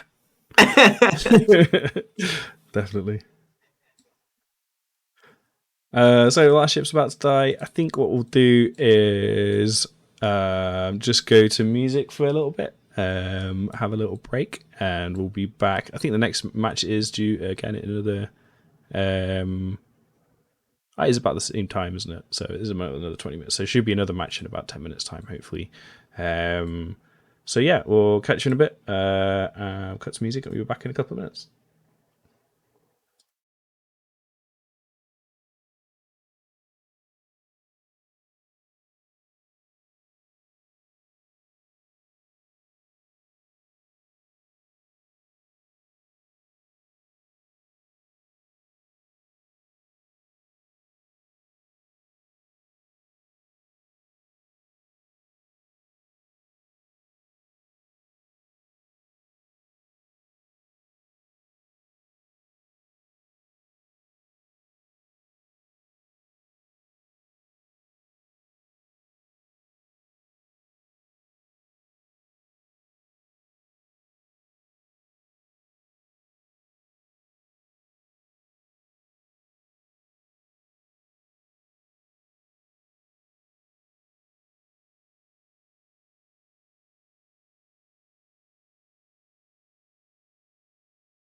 Welcome back. We took a little break there, but we can see the teams coming into local now. So there should be another match soon. And I believe we've got Thunder Down Under versus Nightmare Skating Issue. So Thunder Down Under, they lost their first match. And Nightmare Skating Issue, they won their first match. I hope Nightmare Skating Issue bring nightmares. Well, they actually bring nightmares in the open practice, but they never won with that, so I'm not sure. It's all that skating they're doing. Yep. Okay, and for the bands on Nightmare Skating, they banned Barghest, Curse, and Vito. Thunder Down Under, they banned Barghest, Vargar, and Authors. So the extra bands are Sleipnir and Nighthawk. Yeah, quite different bands then. Like that Widow and the Varga band, I think, are new. The Widow, remind me, does this version of Thunderdome have the new Black Ops changes? I think so, yeah. They changed it. So it's potentially Black Ops are doing a ton of DPS, right? Yeah, it's buffed. I believe that you can get 1.3k DPS with the Shield Widow, yeah. The tank on a Shield Widow as well can be absolutely obscene. 1.3k DPS cold, so yeah, without hitting. Wow. And it's a torp feat, I believe, yeah. So it's actually scary. Also, we got DPS, ECMs, so, Considering they haven't been banned yet, but I'm surprised we haven't seen them yet, I don't think. So yeah, I'm surprised we haven't seen more Black Ops. It does make me wonder which of the Black Ops might be viable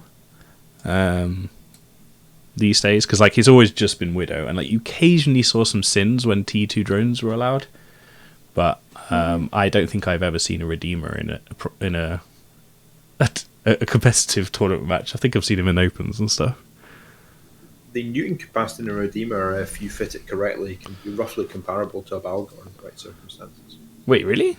It has? Does it? Not as strong. Yeah, it's got a new bonus now. There's an asterisk to that, but it's a very, very powerful Newton ship. I did not know that. Okay, cool. I didn't realize they'd added that to it. I haven't actually played Black Ops since the changes.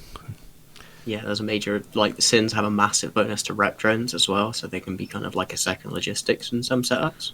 Oh, that's really strong in tournaments. Okay. Yeah, rep drones in the tournament meta, I hadn't even considered that with the Sin. Okay. Leaking strats. No, that's a cool one. Right, I think we can cut to the arena. Both teams are on grid, so let's have a look at what they've got. We've got Nightmare Skating Issue. Someone call out if they think I've got the team names wrong, and I'll quickly switch them, but I think they're right. So the match is just underway. Nightmare Skating Issue, or just about to count down, rather. Battlegorn, Double Vindicator, Magus, Pontifex, Double Arbitrator, Double Deacon, and it's small on my screen, Crucifier. And Thunderdown and Eos, Oneros, Navy Harbinger, Triple Sacrilege, Hyena, 2 Confessors and Punishment. So 2 armor control teams, but one is kind of hack based and one is battleship based. Let's see how they do. Command bursts going out as the match is just starting. And it is a full Newt Balgorn from Light Heaven, so kind of what you would expect in that regards, but we've seen a couple gun Balgorns already today, so you never know. And they're just ramming each other right now, which is always fun to see. So, just kidding. Looks like the Thunder from Down Under has decided that charging into a Balgorn and Vindicator is not a good idea. No.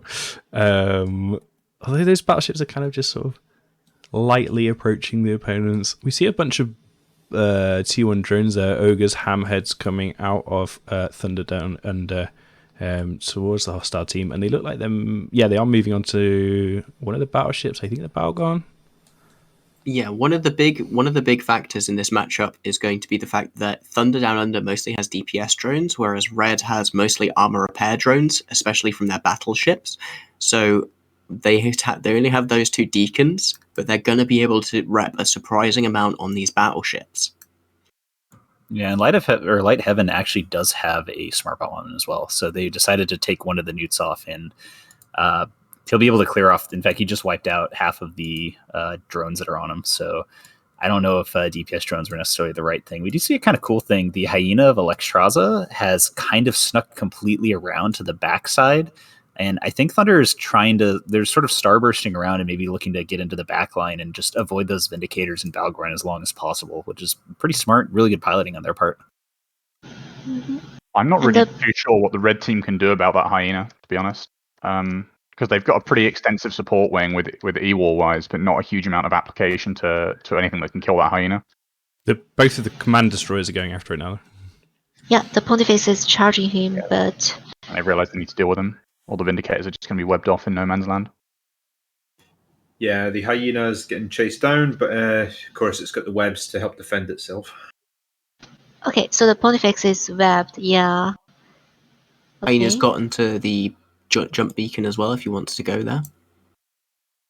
Yeah, it looks like I think the Pontifexes just flew after him, and both of them set a set of light drones on him, and then they're piecing out because they know they won't actually chase him down. But just the light drones on him alone it'll just be really annoying and kind of mess with him and make it so that he has to focus on other things besides just webbing people. So it's pretty interesting call there. They knew they couldn't catch him, but they were able to get drones on him.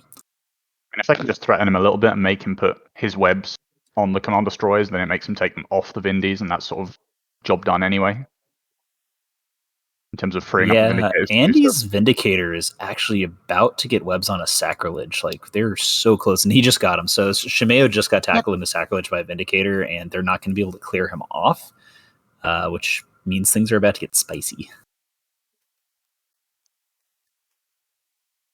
Yeah, obviously once the Vindicators are on top of the Sacrilege, they can hold them themselves. It's just a matter of getting there in the first place, and the Hyena was stopping them. But once they're freed up to do that, then it becomes a lot more difficult to sort of undo that mistake of getting the Vindicators off them again. Look at that, those single digits of movement a second. Well, a massive control bar on Nightmare scaling issue. Yeah, there's 2 Vindicators. They've spread webs on 2 Sacrileges, so neither of them are getting away. So Shimeo's actually going down really fast. Oh, wow. Okay, he just lost 30% of his armor in one shot. That's always fun. Yeah, 2 Vindis are like 2.6k DPS, so yeah. He's getting chunked. Oh Dead. my god. He just got alpha through structure. I don't think... Did he even get a chance to put his ADC on? Did he even have one? I don't know. Yeah, I feel like he didn't turn it on if he had it.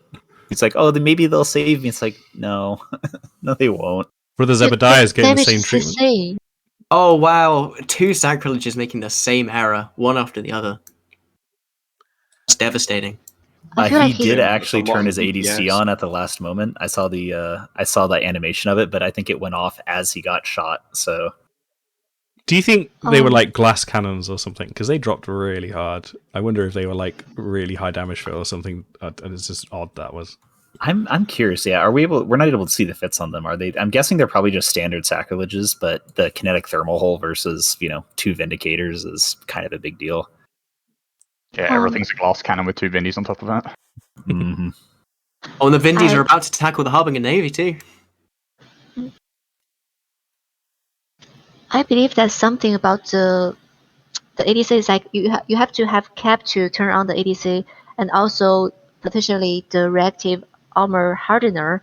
So like I think they are completely out by the Bargons, so they can't even turn on the resistance modules. Yeah, I think that's the reason he turned on the ADC so late, because he didn't have the cap to turn it off. That's a really good call. Yeah, if they didn't have a cap booster, they wouldn't have been able to hit that in ADC and then just go down. Obviously, the Navy Harbinger just melts under 2 Balgorns or under 2 Vindicators. So bye. Just dissipated. Oh my god. Yeah, they are winning so hard. So Nightmare skating issue, even though they haven't bought Nightmares, look like to be in a strong position in this match. They just deleted 3 DPS ships from Thunder Down Under, so it doesn't look good for the Aussies. Can you construct me a way back into this match, Black Bart Pirate? No. Like with what they have right now, no. Short of people.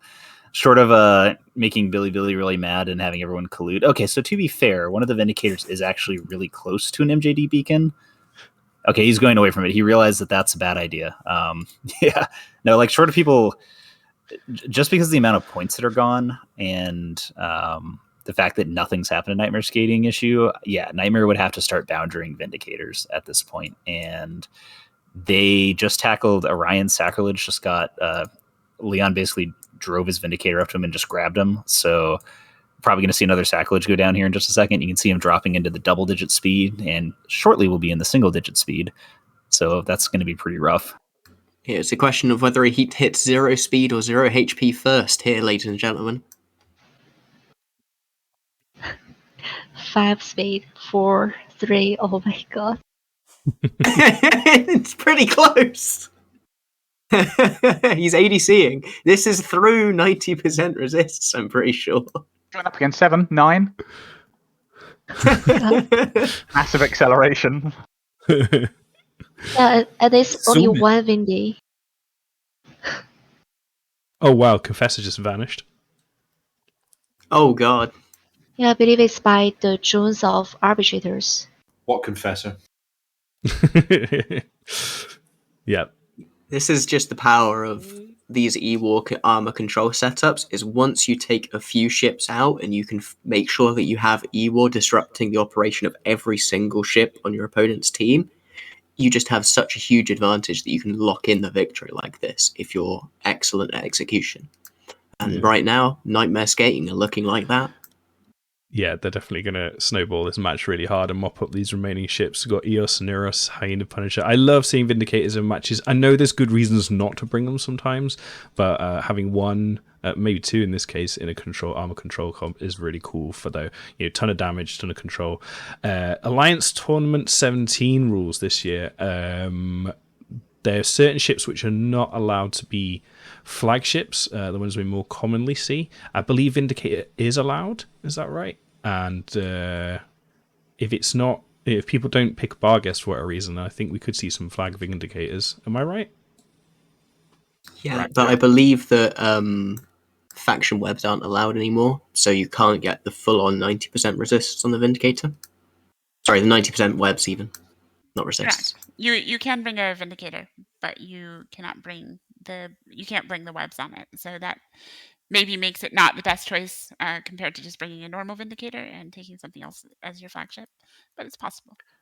Yeah.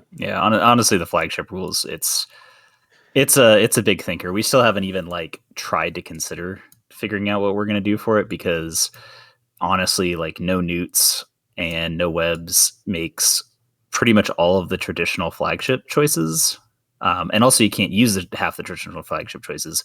It makes it really, really hard to pick something. So, maybe Vindicator is a choice, because the way that the rules are set up is you can basically make a very, very high DPS, high self-repping flagship. And that's kind of the difference. It's not like the old days where you could have a Balgorn with, 45, 55 KM webs. So Vindicator might be viable just because you could slap a bunch of officer mag stabs on it and be like, oh, look, I do 1700 DPS now. I'm an incursion runner, but in an AT. So that's a choice. It was part of our goal to make sure that the flagships, there wasn't an easy choice. So we basically just started cutting things to remove all of the easy choices until we're like, all right, now we don't know what the next best flagship would be. So that's maybe we've come on a little strong with those rules, but it definitely means we will see some totally new stuff this year.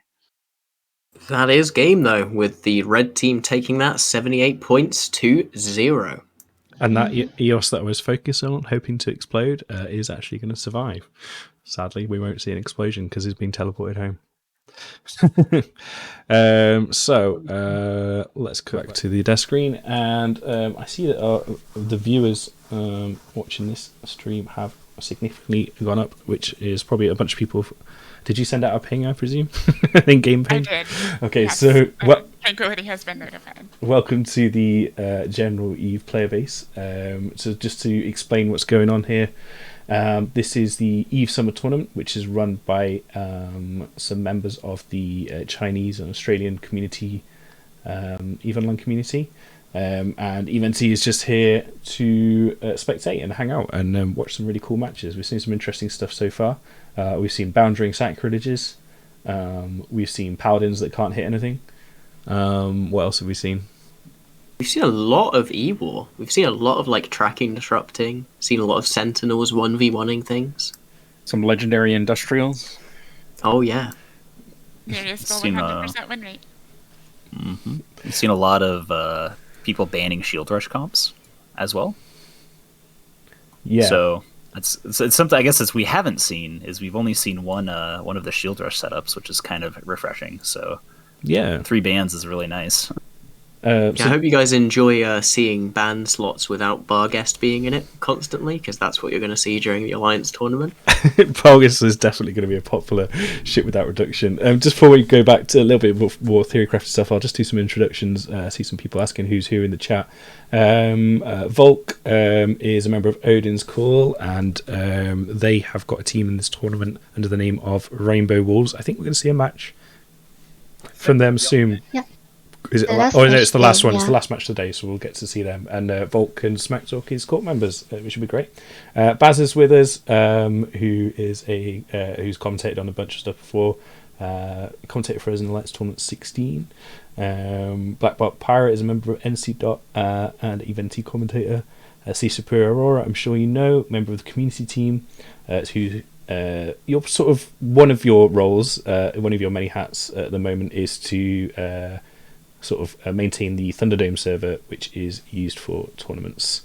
And we've got Dark with us, which is really cool. First time we've had Dark on the stream. And Dark is a Chinese player, part of Esports Utopia, and has a background in fraternity and has captained a team in the Anchor Games. Stargazer, Eventi referee extraordinaire. Geronix, I don't know if he's still here, but he used to run this tournament. I forget what it was called. Something with the number 5 in it. And Jin Town, who's commentated a ton of EVE Online PvP before, and used to have you still have got a really cool YouTube channel which breaks down a lot of those like politics and stuff. Do you still do that, Jin? I can't remember. I don't actively produce content anymore. Maybe someday. Maybe someday in the future. Cool. But I'm back for the AT, and I am playing an AT-17, so that's going to be quite fun. Whose team are you on? If you I'm don't on mind Foxhollers. saying? I'm literally logging onto TQ to drop out of Brave Newbies so that I don't get fucked by the cut-off times now. And I'm going to send like an apology to Dunk Dink like right after this. Dunk, if you're watching, just kick him first. If you're watching, I'm really sorry. I mean, at this point, you could look at both teams and be like, who has the best feeder position, and then jump on that team. Oh wow. Okay. So I see local going up already. So it looks like we are moving forward to the next match. Dark. This is Thunder and Sword. Remind me, was that the Lowsec group? Yes. Yep, the Timer group, yeah. Yeah. So and Invasion from Widows. I really hope there's some Widows. That's Who a group from Fraternity, yeah. great from Fraternity. Cool. So they should be coming onto grid shortly here. I just need to try and get the names the right way around. Is Thunder and Sword in red? Thunder's Sword is in blue. Okay, cool. I'll add that to the overlay now. Cool. So yeah, we were talking about before I interrupted everyone. We were talking about bar guests in the Alliance Tournament, the upcoming Alliance Tournament 17. They have a reduced points cost. I think by 2 points, is it? By 3, I believe. Let me check.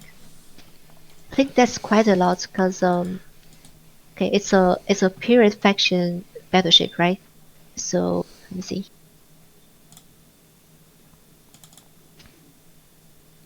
Yeah, it's a grist. So they It's -3, yeah, -3. It's 20, but like all the period faction ships are period faction battleships are 23. So -3, yeah. Because they are the sponsors, you know. yeah. So yeah, 20 points for a Barguest is really good. Why is that Black Bart Pirate? Fill some time here while the ships land on grid. Dude, I can totally do that. So, Barguests are pirate faction battleships, which means they are balanced kind of differently than a lot of other ships. You traditionally think they're much more expensive. They get a double bonus. They get a whole bunch of other stuff. And basically, within an Alliance tournament format, the bonuses of a Barguest allow it to apply somewhere between about 1,000 to 1,200 DPS with rapid heavy missiles, while also going very fast, while also being very tanky, while also having very good damage protection. So it's kind of a combination of just a very high DPS kiting, relatively high tank battleship. And with the Alliance Tournament 17 rules, their reduced point cost makes them extra viable. I think the reason why we're not really seeing them in this specific one for the summer tournament is we don't have a reduced point cost on Vargas, so they are 23 points apiece as opposed to 20. It doesn't sound like that much of a difference, but when you add them all up and realize how tight a lot of comps are point-wise, it makes them not necessarily less viable, but much more difficult to set up. Fun fact is that they weren't quite as low as they are in the final published rule set, and I was like, nah, we gotta go even harder, and so I convinced Swift to help to drop the points of the Vargas, Garmin, and Orthrus by 1 extra before we release them. Nice. Okay, so I see ready checks in locals, so let's cut across to the match. We do have teams on zone grid here. Invasion from Widows, triple Nighthawk setup. Thunder and Sword, also a triple Nighthawk setup. Does anyone want to go through the differences? What I want to go through is the fact that we are seeing exactly what we talked about earlier with broadswords on both sides bringing that long-range scram, that heavy DPS, and that huge tank. I can't wait to see how it plays out. The only difference is like the logic difference, right? Because Scimitar versus 2 Scalpels is pretty huge. I feel like maybe Scimitar is better in this matchup, maybe. But they all have a curse, so like I feel like the logics will be kept out. So the thing here is that a Scimitar can actually sit pretty far away, relatively speaking, to Scalpels. That's true. So the Scalpels have to be close enough that the curse probably can nuke them. Whereas the Scimitar can stay far enough away that it should not be able to be neuted without the curse pushing in. However, a lot of that is kind of pilot stuff. If you see the way they warped into, they're not directly across from each other, so the curses can fly kind of up and around if they needed to. I really, really like Thunder and Swords warp-in setup just because I like to brawl really fast, but I think that Invasion actually has a much better positioning just to start off. Mm-hmm. Do we know what the missile setup on these Nighthawks are? Do we think they're going to be hams, HMLs? They are all ham fit on both sides. The match is starting soon. 10 seconds. What do we think What do we think the first primaries are going to be? Probably Nighthawks shooting Nighthawks, unless someone gets caught in something big. And the Scimitar is actually running away, whereas the entire Thunder and Sword team is burning straight in. So yeah, they knew. I guess the Nighthawks aren't even bothering moving. I wonder if those are no prop Nighthawks and they're just like, hee, we have extra tank. That'd be kind of funny. Oh, Just notice Donald Trump is about to tackle something. Phrases you didn't expect to hear today. There we go, though. That's all of the invasion from Widow's Nighthawks tackled down by these broadswords. They are just holding into the center of that composition. It does look like they're both just brawling in. The blue Nighthawk is dying faster, though. He's already half shield. Yeah, the one of the Scalpels is being neuted out very hard on Thunder and Sword side, but the Scimitar is actually hard tackled from Invasion. He's hard tackled and he's got double newts on him. So I'm thinking they're gonna trade a Nighthawk for Scimitar here. Might be what their plan is. Oh wow, that Scimitar has gone down. One XLASB charge and dead. That's way too fast. See, the question is how much does it matter? Because we've seen this happen so many times. Oh, look at that Nighthawk and Thunder and Sword. Just punched straight through it. The question now is just really a race, isn't it? The Jackdaw of Little Moon is also in big trouble here. Big trouble. He's scrammed, webbed. One of the broadswords has managed to catch him out of position. And he's gone. That's all it takes. One little mistake and these broadswords can pick you off. Oh, they're trading a Sipple for him as well. From the Scalpels either. The they seem to be neutered out, I think. Are the curses neuting each other, I think? Yeah. Thunder's curse is neuting Invasion's curse, who is now cap dry because he is not really sending any, or they're just trying to, newt each other. Yeah. Thunder did take a Nighthawk down and a Svipple as well, but it looks like Invasion's actually punching through Thunder's Nighthawk because there's so much DPS still on grid. I feel like neuting the Logis would be a better idea here, right? Yeah, they were neuting the Logis. I think that I think Invasion's curse might have gotten capped out by Thunder's curse, and so the curses are having trouble cursing each other. The split DPS is insane. Miro Robin has been sitting at that low shield for so long, and they've been putting DPS on this Jackdaw of Millennium as well. Invasion are throwing it away here. There was a point where they had the EHP advantage, and they have just choked it. They haven't used it. Yeah, they also switched to the Broadsword for one time, I believe. And that's a Nighthawk down. They had the Nighthawk advantage, and then they lost it. Miro Robin is still hanging in there, barely at 5% shields. Yeah, I don't think he's going to go down now because they only have a Nighthawk and a Broadsword of DPS, so they should be able to tank. Well, as you say, the commentator's curse kicking in. Miro Robin here. Oh, God. Half hull. Yep. The curse on Invasion, they remember that newts are actually really good against logistics frigates, and I think he capped out both the scalpels again, so we'll see. I don't know. He's holding. He's in structure still. Maybe. He's praying.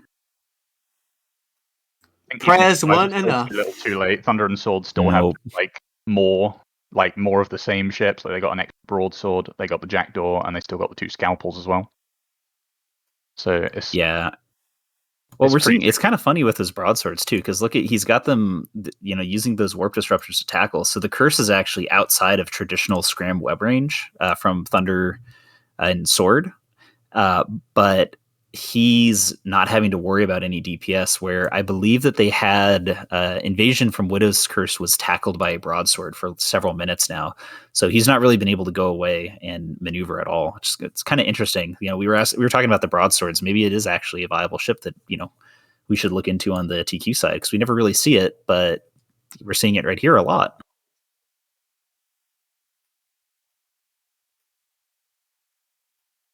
For sure. Looks like this match is wrapping up to a nice new blue explosion there.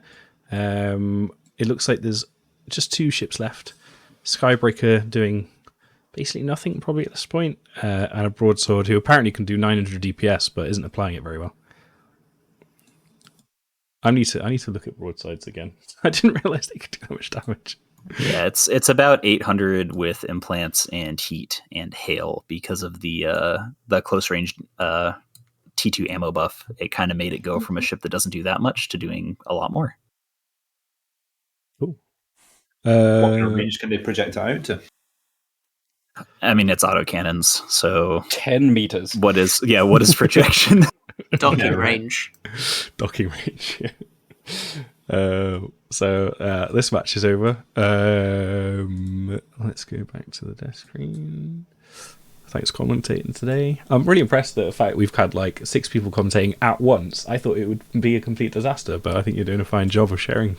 I would like this the caster's couch. Yeah, caster's couch. I don't know about that, but okay. I heard that phrase before. Anyway. You told me this was a calendar shoot, B. So both Thundersword and Nightmare's Getting Issue have won a match each, and Invasion from Widows have lost a match each. So let's have a quick look at the format. They do get matches again tomorrow. So it's a round robin, and there's 4 teams in each group. So does that mean? So they get a point each for a win. Does that mean at this point Invasion from Widows and Thunder Down Under are effectively out of the tournament already, even though they've got a match each left to play? Let me check the tomorrow's schedule. I believe they still have match tomorrow. Okay, honestly, I don't really understand this format because it's kind of weird because we will have 11 teams and it's not even an even number. So yeah, I think they made a lot of adjustments to the format. Yeah, so I'm actually not sure which way they are winning. I'm sorry. So I have checked out their tournament bracket, and what it seems to me is that the top 3 in Group A and B, and then the top 2 in Group C, due to Group C only having 3 teams, get to move on to the actual tournament itself. So one team is eliminated from each A and B from the round robin. Correct. And then it'll be a best out of 8, but it's kind of a weird format for the best out of 8, where the teams that got 3rd place in Group B and C basically have to play a match to make it into the actual top 8. So so Group 3, they don't actually get eliminated. So everyone in Group 3, they're just playing for who has to play an extra match, basically. Oh, interesting. So if you got seeded into Group C, you're going through no matter what. But Group A and Group B, the person that is I'm assuming it's based on points, because right now it's showing that Invasion from Widows is above Thunder from Down Under, even though Thunder from Down Under and Invasion from Widows are both 0-2. So the points do matter to a degree. I guess. It looks like tomorrow we've got a match of Thunder Down Under against Invasion from Widows. Ooh. And it looks like whoever wins that is going to go into the 3rd place and make it through the quarters. Yep, that sounds quite Luckily, likely. we got some smart ones. Can figure them out. Yeah. So we've got one more match. That was quite a fast match. We've got a little bit of time to kill here. Before the next one. We've got Rainbow Wolves up next versus Feed Machine, wasn't it? Mm-hmm. Yep. So we've got Chinese Roaming Alliance versus Odin's Core. Yeah. Volk, do you want to fill us in on how Odin's Core managed to end up in a CNTZ/AUTZ community tournament? Do you even know? Well, yeah. So that's that beat me. I think what's really good about this is we have another great opportunity as a community to showcase talent that perhaps hasn't seen the light of day across a wide range of other tournament settings. So I'm just really pleased that we've been invited along to take part, and I'm looking forward to seeing what the results are. Cool. The Rainbow Wolves. Nice. Yeah, so I thought the Rainbow Wolves was, Odin's Call. We've got a logo with a wolf. It turns out that our name is a pun in Mandarin. I was completely off piece with that. By the way, there was actually someone from audience that is a Chinese and set up all the like applying process. I mean, he's also in the Chinese group chat. So yeah, that's how you knew it's about it. kind of interesting. That's cool. A bridge of international languages there. That's pretty cool. So yeah, we'll just cut some music here for a couple of minutes, take a little break, and then because I've run out of questions unless anyone's got any talking points, and then we'll be back in a couple of minutes with the last match of the day.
Oh, welcome back. Looks like we're just coming up to the final match of today's action in the EVE Summer Tournament. Dark's here with us, and she's got the lowdown on what the bans are for this match. Okay, so the Rainbow Wolves aka audience, they banned Loki, Barghest, and Paladin. And for the other side, Feeding Machine, they banned Bargor, Leshak, and Barghest. So Barghest is duplicated, so the extra bans are Sleipnir and Hugin, actually. Hugin. Oh, by the way, I think Barghest is banned for all matches a day, right? Yeah, I think so. I think that's been a ban in all matches, yeah. Mm-hmm. But I mean, the blue team banned Hugin. I mean, you can always bring Rapier if you really want the reckonship, right? So maybe just say whatever ban, you know. Yeah. Teams are in local now. It does seem that Hugin's popped up a few times today. Maybe it's something that the teams practicing recently, like for opens, have felt is just really strong. Be interesting to see if that stays a pick throughout the tournament. Yeah, my fancy UI is loaded up, which means that they should be landing on grid here shortly, which is cool. I mean, the web projection and the fact that they can maneuver around pretty easily with the Hugin probably lends heavily into why that's been so commonly picked today. Yeah.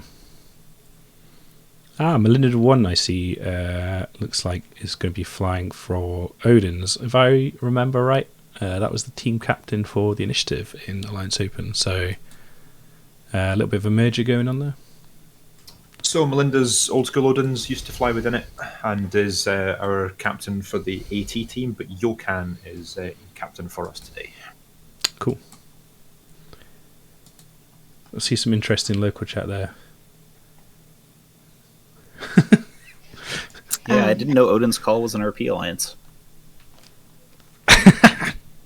The fate of norms awaits us all. There is no way to escape. The day to answer Odin's call or walk through the Hell's Gate. I don't know where that's from. It sounds cool.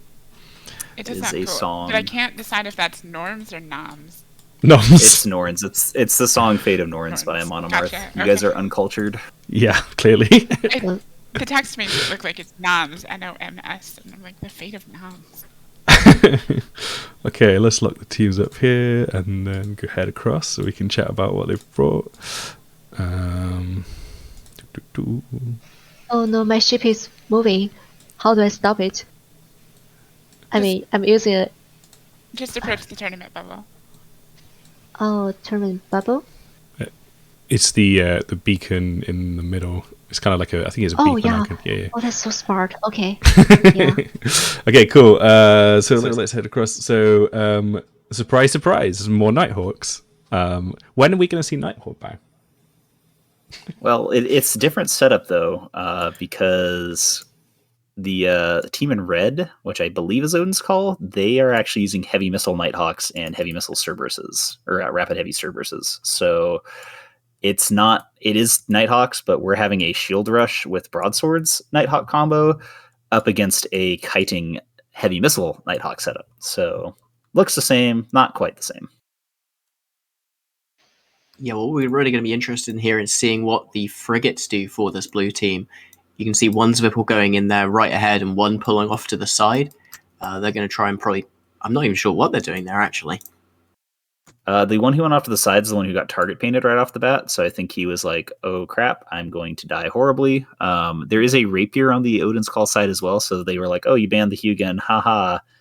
I have the same ship, just different, exactly as Dark called. So good job there. Oh, the sweeps are dying really fast. Yeah, that Svipple got grabbed pretty heavily by those webs at the beginning, so no surprise that it's been taken out pretty quick. Fried Noodle is looking pretty crispy as well, sitting there at 25% shields. Getting reps now, but that's a close call. He's having to pull away. Then again, though, these Nighthawks and the Broadswords, they're finally making their move. They're pulling in. They're pushing the team apart. You can see there all the support and one Nighthawk, the Nighthawk of the Paradigm. Is he caught, or is he just pulling off to the side? I think he's pulling off to the side. The Rapier of Melinda is actually doing a really good job. There we go. screening off Tyr stuff. Heimdall is tackled. Yeah, but I think they're going to lose a broadsword for him. Yeah, their lodges are off position here, I think. Oh, One of them that's is right through very that far away. broadsword. Oh, the Is- service tackled. Yeah, the Cerberus of Tyr is tackled, but the Nighthawks are getting screened off here with a bit of webs. No, the webs just went off them. Moving on to that curse instead, that's an interesting call. It looks like they're going to try and get the newts off grid. It looks like the curse just got in range of the scalpel and started to turn off their reps, which are going onto the Cerberus.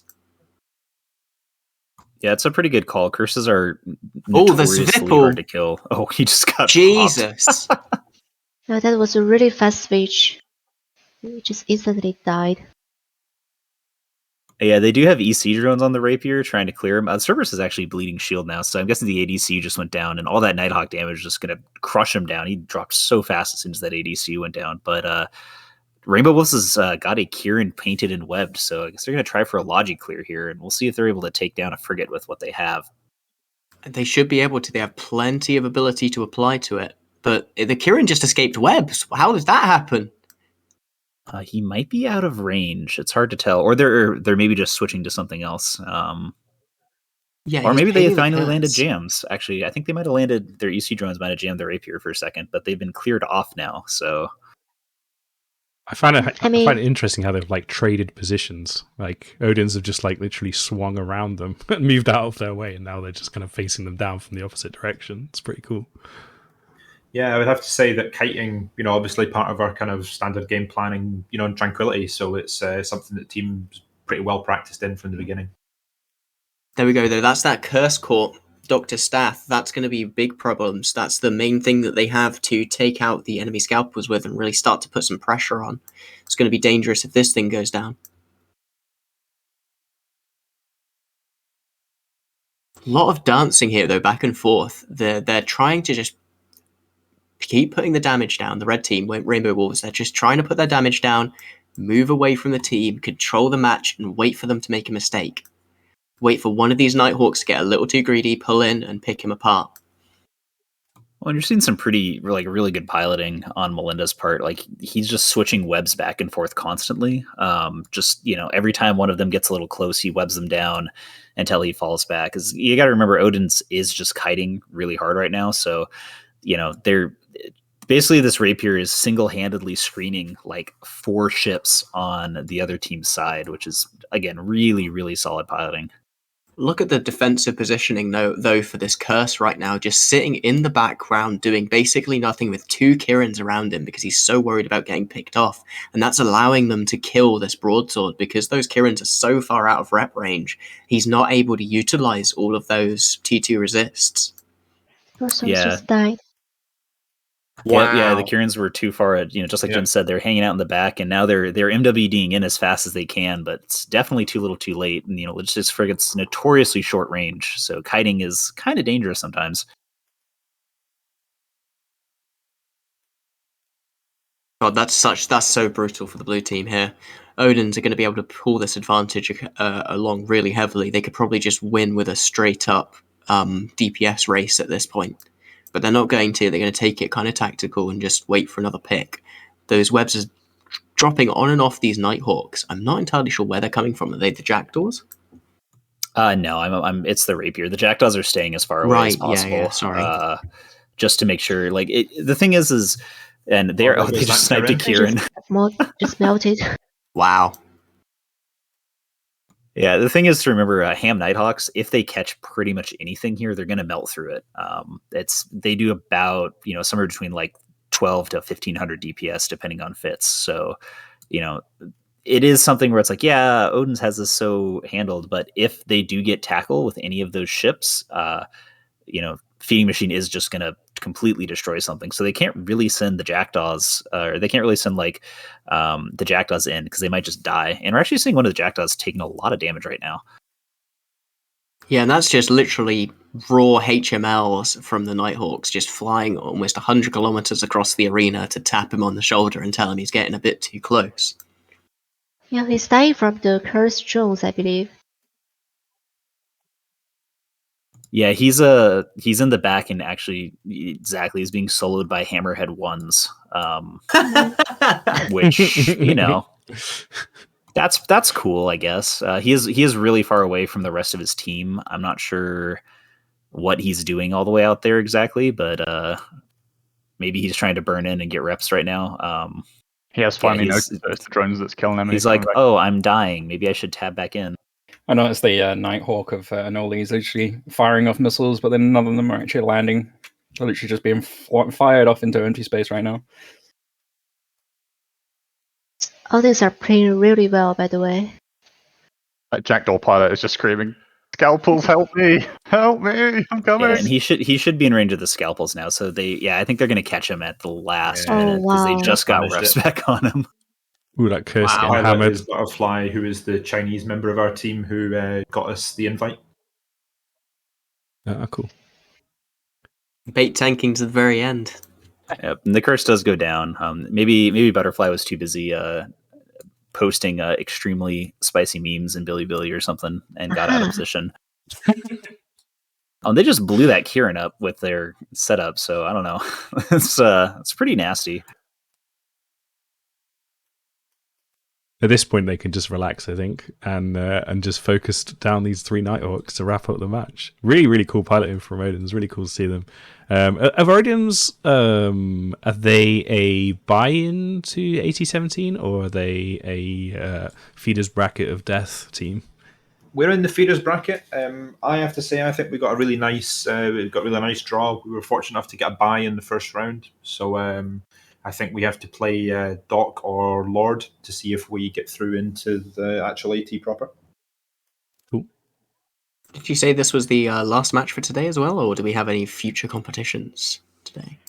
Nope. This is the last match today. Yeah. Right. So who's going through then? What matches do we have to look forward to?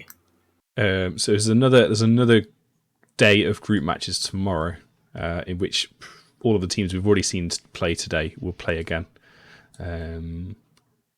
Yeah. Please disregard the Polaris frigate I've that just- just appeared at 0. I've I just looked just it. crashed. You're fine. It did distract me for a split second there, and I was like, oh no, we don't need to worry about that. It's fine. I've got to say, I am looking forward to seeing New Eden Observatory again. They looked so composed in that last match. A couple of matches ago, even. I don't think these Nighthawks they never. I don't know. They never even got like close enough to web anything, did they? Like apart from that Serb. No. Butterfly did go in and like tackle one of them for a bit and got completely deleted. So that kind of proves that, like I said, if you get too close to those things, they just wipe you out. But yeah, no, they never got close. Like again, it was rapier piloting from Melinda, just screening them off. He was just sitting there switching webs constantly, and he would drop them lower speed so that nobody was ever able to get close. Like if they had jammed that rapier, like got a single jam off or got the curse close enough to nude him or something, this could have gone way differently. I think ultimately they needed to make that first charge count, though. The point where they caught Tyr Heimdall in the Cerberus, if they'd have been able to catch a rapier or maybe even turn over for one of the Nighthawks, because I feel like they were very, very close to being in range for them at one point, that would have been another alternate way for this match to go, kind of going top end versus top end, because the triple Nighthawk with triple Serb doesn't have the DPS that the triple Nighthawk double broadsword does. That said, it's all academic now because Feeding Machine are defeated. 2 seconds to go. Nice, very efficient. Cool. So let's hop back to the desk. So we should see that group at the bottom get updated shortly, I think, and we'll probably see. Let's have a look. I can't see it in my preview window. Where's my tab? Okay, so Rainbow was there, 1 win, Flight Deck with 1 win, and Feeding Machine 2 losses. So I think we probably safely say that Feeding Machine won't make it out of that group. I do wonder. Like, I'm always a little bit skeptical of round robin format tournaments in EVE Online, because at the point you've lost 2 matches, do you just bring like an all blaster rush setup and see how much fun you can have? Like.